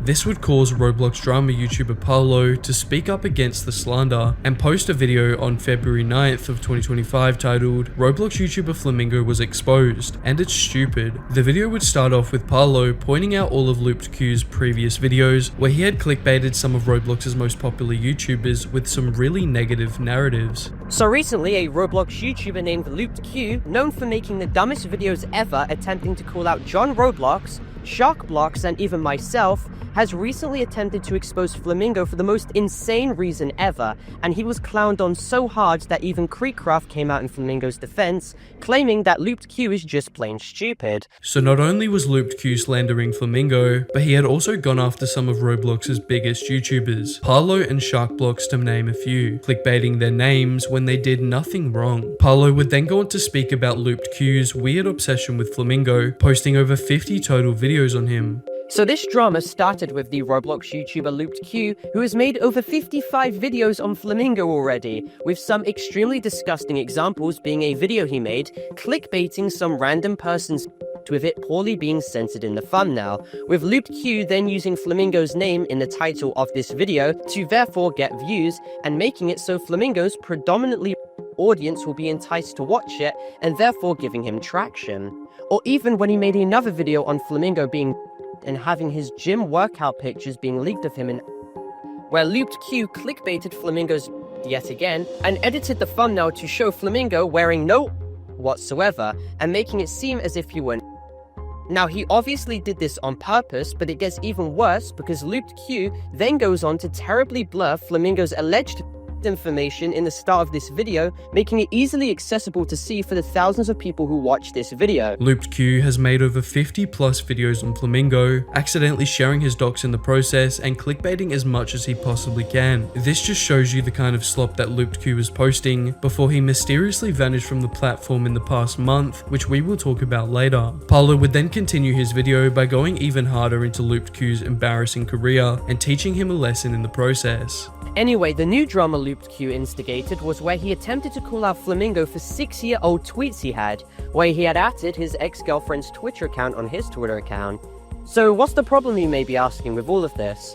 Well, Looped Q, in his infinite form of wisdom, brings up how Flamingo's ex-girlfriend had an account, and that some people who interacted with her have Flamingo meme-orientated profile pictures. So therefore they must be children, and therefore Flamingo is now culpable in this situation and is apparently directly promoting her account to his fans because of these 6-year-old tweets. This is an obvious reach, and I'm glad that Parlo pointed this out. I remember when Looped Q posted this and the entire YouTuber server we had, as well as Parlo's entire Discord server, was flaming him for the week following his slanderous Flamingo video. Not only was Looped Q reaching to try and expose Flamingo for something he didn't even do, but Parlo also would make the point that Looped Q brought even more attention to Flamingo's ex-girlfriend's NSFW page than Flamingo ever did and ever would have.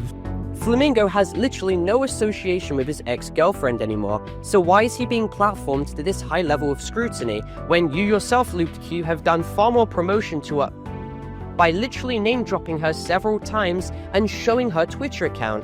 And Looped Q, if you want to bring up 6-year-old tweets from Flamingo, you don't exactly have the best track record either, so it's best not to cast stones from glass houses. Hence why I've shown specifically your disgusting Flamingo videos from only 3 to 4 years ago. It's deeply hilarious when I make one joke tweet at Looped Q's expense with a Patrick snoring gif, because now he decides to throw a hissy fit on Twitter and even made a video attempting to debunk Creekcraft and expose me.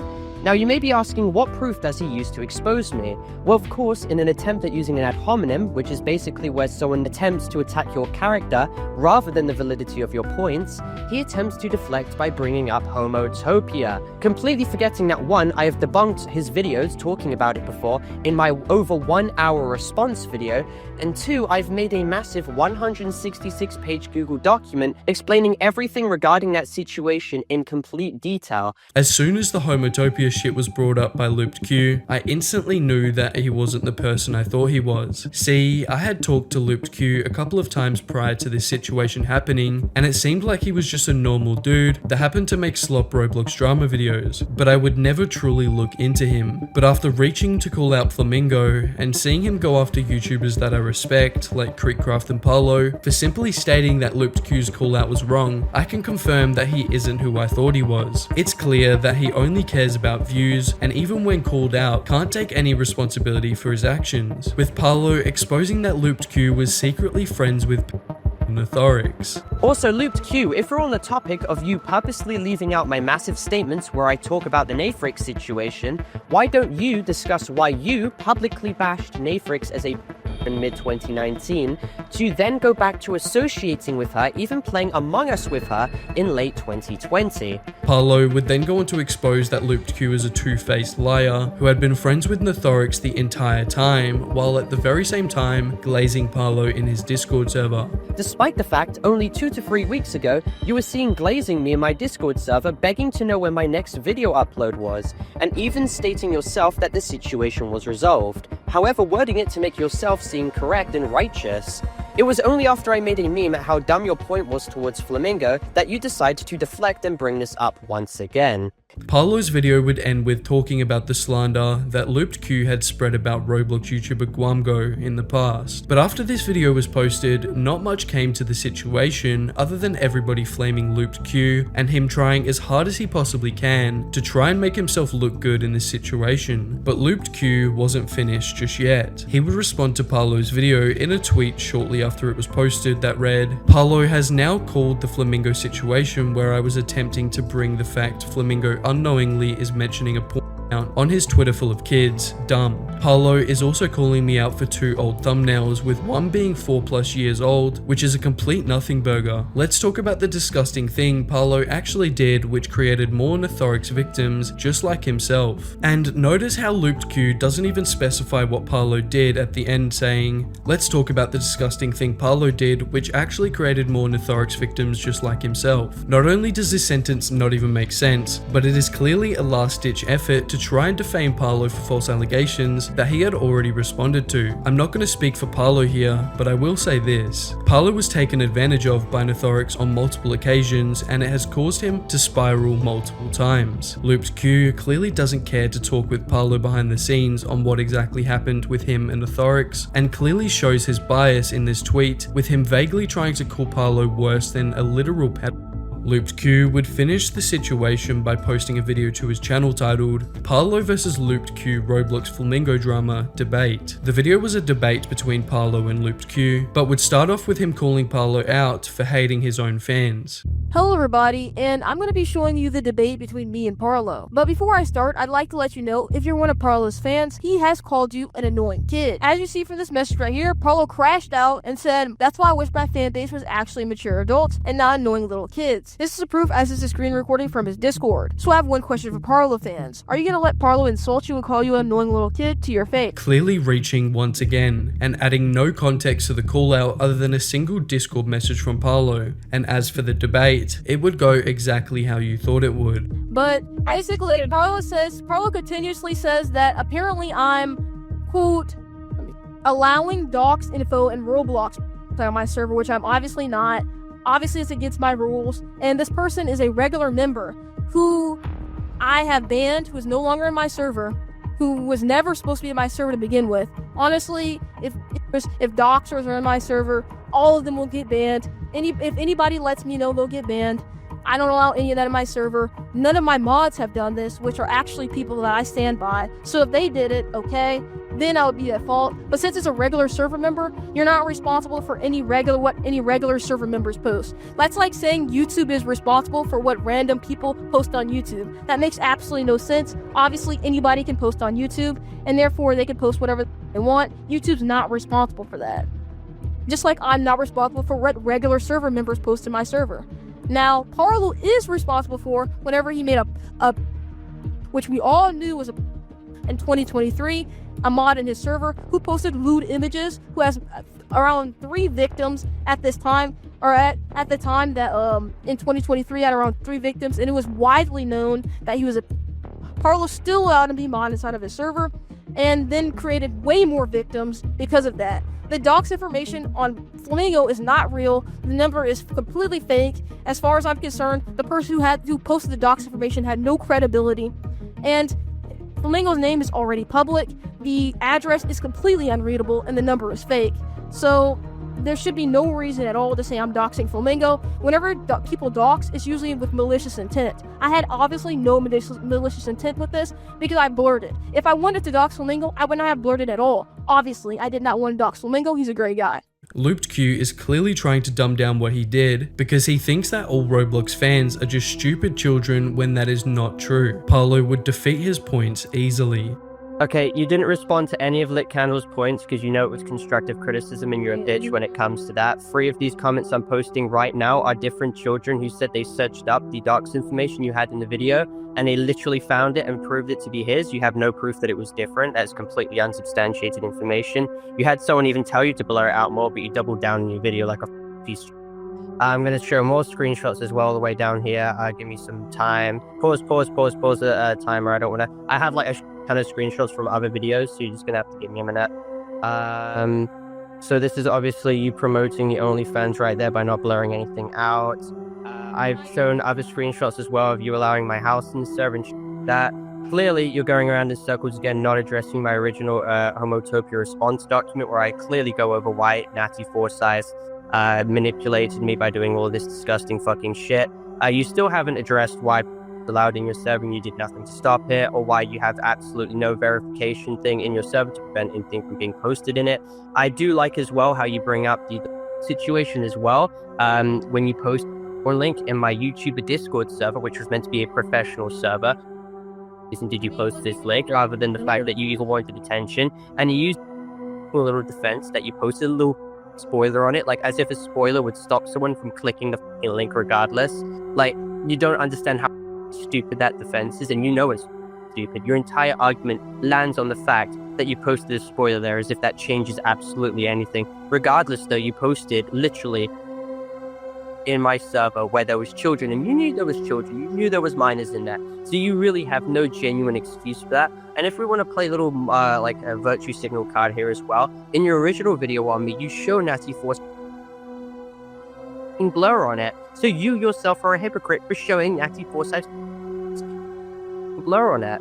This isn't even taking into account the fact that you edited out Flamingo's pants and made him look thumbnail clicks. But if you look, and if everyone goes to the comments I have, there are people literally stating they got baited into thinking that there was a Flamingo image being shown. The debate wasn't good, to put it best. Looped Q was acting the same as in his video, treating the listeners like children and dumbing down all of his points, making them vague, and trying to make Parlo look as bad as possible. In my opinion, there are slop channels like Lemmy who clearly make slop, but will own up to it, and even for the content is somewhat well put together and not just reaching for some clicks. A channel like Looped Q's is the lowest of lows. It's a slop channel like Lemmy, but if he was trying to act credible like Parlo, it would never work because of the contradictions between the content and the person making it. And you can see exactly what happens when you try to be that person who makes slop, but also tries to call people out. But as for what Looped Q is doing now, he hasn't posted after this beef in over a month, and it looks like he might be taking a break from the platform. If this break is permanent, I don't know. But Looped Q, if you're watching this and you planned on coming back, choose between slop and credible content, because you can't be in the middle. If you're just looking for money and views, do what Lemmy does, but don't call out and create false narratives just for the content, especially in a community like Roblox, where there are dozens of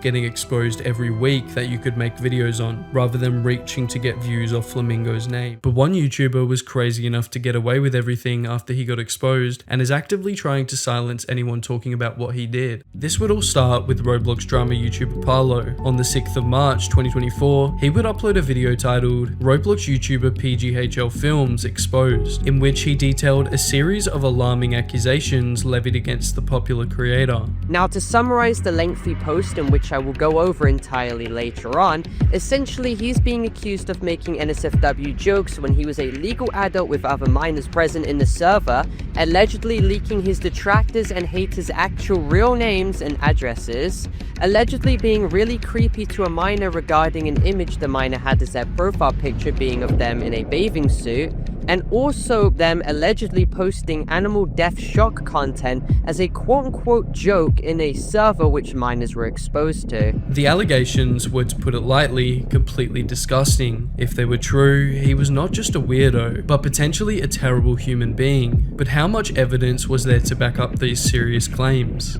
Now, Bo attests how PGHL Films had essentially suddenly removed all messages in his server, so at the time she was making the post, she didn't really have any proof to go off of. So in the earliest stages of this information being publicly released, a lot of people in the replies were understandably cynical and hesitant to believe her side of the story at first.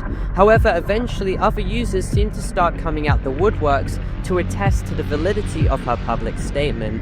A lot of the so-called proof, which is currently shown as well, is pretty disjointed and jumbled up, so bear with me as we basically summarize the situation and basically gloss over the screenshots. While the evidence was minimal and disjointed, the amount of users attesting to his wrongdoing was definitely suspicious. However, what evidence was available, and did it prove any of the terrifying accusations levied against him true or false? So one user named Ocean shows a screenshot of what they claim to be allegedly PGHL Films, claiming he is quote-unquote racist to Koreans, with another person stating in the quote tweets, "Adding on to this, I'd like to mention that one time when I was in a Piggy server of his, he referred to Asian people, including himself, having quote-unquote coin slot eyes in chat," which I thought was weird. Along with accusations of racism entering the room, there was even more scary claims being made, and the evidence was beginning to pile up, and at some point, he would have to respond. The thread that Ocean has continues with some actually really disturbing stuff, including a screenshot of who they claim to be allegedly PGHL Films, posting YouTube videos such as Dead Cat Rotting Time-Lapse, or Husky Kills Poodle Animal Fight video, or Deer Gets Hit by Truck and Explodes video. So it's some pretty weird and somewhat sadistic, morbid videos to probably not be sharing or posting when you are a family-friendly YouTuber known for making piggy animation videos. After evidence of him sending beyond unacceptable and potentially illegal videos to Discord servers full of young fans, PGHL Films was also shown to interact pretty creepily towards members of his server, even expressing an intention to kiss an underage fan. But this wasn't all, and things got a whole lot worse. However, it's important we bring in the other side of the argument. You see, there was another camp of people who believed the entire drama was completely fabricated. So this whole entire time, this drama was all fake and all made up. You might be wondering why. Well, I will explain it all to you in this video. So sit back and relax and let's get into this video. So, PGHL Films was accused for stuff that I can't say on YouTube, but here's a little screenshot. A YouTuber named Remify made a video claiming that the entire controversy was complete bogus. You'd think he had solid evidence to back up his claims, but how much, if any, did he really have? Well, this seems weird, right? Well, at this exact time, PGHL Films was in vacation and didn't had contact with anyone online. And there's also something called AI text message, which means you can fake messages and lies. And this can be used for exposing people for nothing. So the person who, quote unquote, exposed PGHL Films was lying and using AI message. So all of these allegations were all fake. And this person was making fake stories as well that do not even make sense. The creator actually had some decent evidence, however nothing was conclusive, but it certainly raised solid points about his potential innocence. At this point, both sides had decently valid arguments, therefore it'd be no surprise that Parlo released a third video covering more important information, new evidence, and PGHL Films' quote-unquote response. However, unfortunately the video would later be striked and taken down, and we wouldn't be getting an update for a while. This takes us to September 13th of 2024. Parlo would upload a video titled Roblox YouTuber PGHL Films Exposed. He's banned. The video would start with Parlo going over the already bad accusations that had been levied against PGHL Films, but would expose even worse things he had done. He wants to basically continue to hide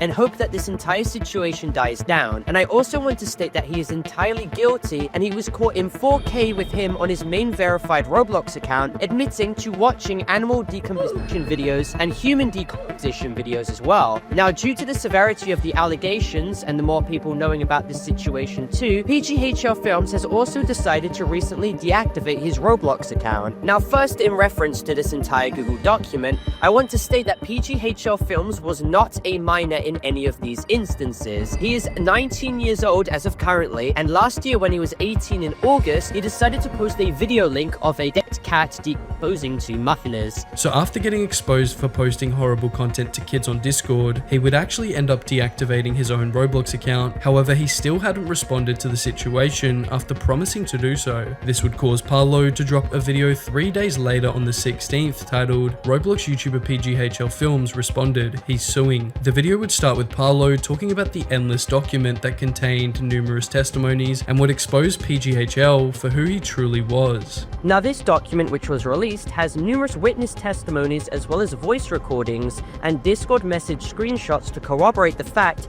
that this was most likely his account. And despite the fact that some of these allegations have been around for months, PGHL Films has done his best to not address the situation whatsoever or the allegations, and literally banned anyone who confronted him about it. But PGHL Films had still not responded almost half a year after the allegations were first brought up. Now, back in my first video 5 months ago on this situation, I literally cover his pinned comment where he said he'd respond in 5 days, and that in regards to his weird behavior with he is apologetic and will speak to those affected when he comes back. So that was a f***ing lie. He even went on to state that he didn't want to hurt people, but it turns out that he did, and he wants to clear the air of the entire situation, which he literally never ended up doing. Not only did PGHL not respond, but soon we would find out he instead wanted to pursue legal action to try and silence anyone who talked about the situation. I didn't reply to the false allegations before because the rumors were lies and the author apologized for the post, so I didn't take it any further. Please view their apology post for lying below. As you can see, she's at it again with more lies using a different name, falsely leading the community to hate. The post below shows she lied before and now she's lying again. Be careful guys, there are many PGHL Films impersonators and fake screenshots on various platforms. For the parties involved, if these lies and manipulation of my fans continue, lawyer up. Thank you for your time. So basically, PGHL Films went from stating he would take accountability months ago to now denying everything for some reason and taking zero accountability for his actions, despite him being a grown adult who posted animal videos to and even bragged about watching videos on his main verified Roblox account. His cop-out for this situation is to bring up Bao, who initially exposed everything to do with PGHL Films, but would come out and admit that some of what she said was wrong, but not all of it. We have literal proof of PGHL doing these disgusting things, and he knows that enough time has passed for him to start using the lawyer card to try and escape the allegations. Basically, PGHL Films is being deliberately disingenuous here and is manipulating his fanbase of easily impressionable children into thinking that he is innocent with no proof whatsoever. PGHL would then go on to make another statement that was just as bad as the last. Eventually, PGHL Films as well made another tweet stating, "Dear PGHL Films community, due to the distressing events that have unfolded this week, we've begun to pursue legal recourse against the bad actors to protect our team and our community. We will start with the primary actor and the multiple co-conspirators. We have identified the bad actors and discovered their past history with targeting people online. The primary actor has used multiple accounts to self-bolster their false claims and spread misinformation and lies, leading the community to hate. The constant tweets containing the severely manipulated information demonstrate obsessive and concerning behavior. It is clear this person is spreading lies with malicious intent and trying to manipulate the people in our community. We urge everyone to be careful with what they read and who they interact with, as there are many PGHL Films impersonators on various platforms. Our PGHL Films team would like to remind everyone to use social media cautiously.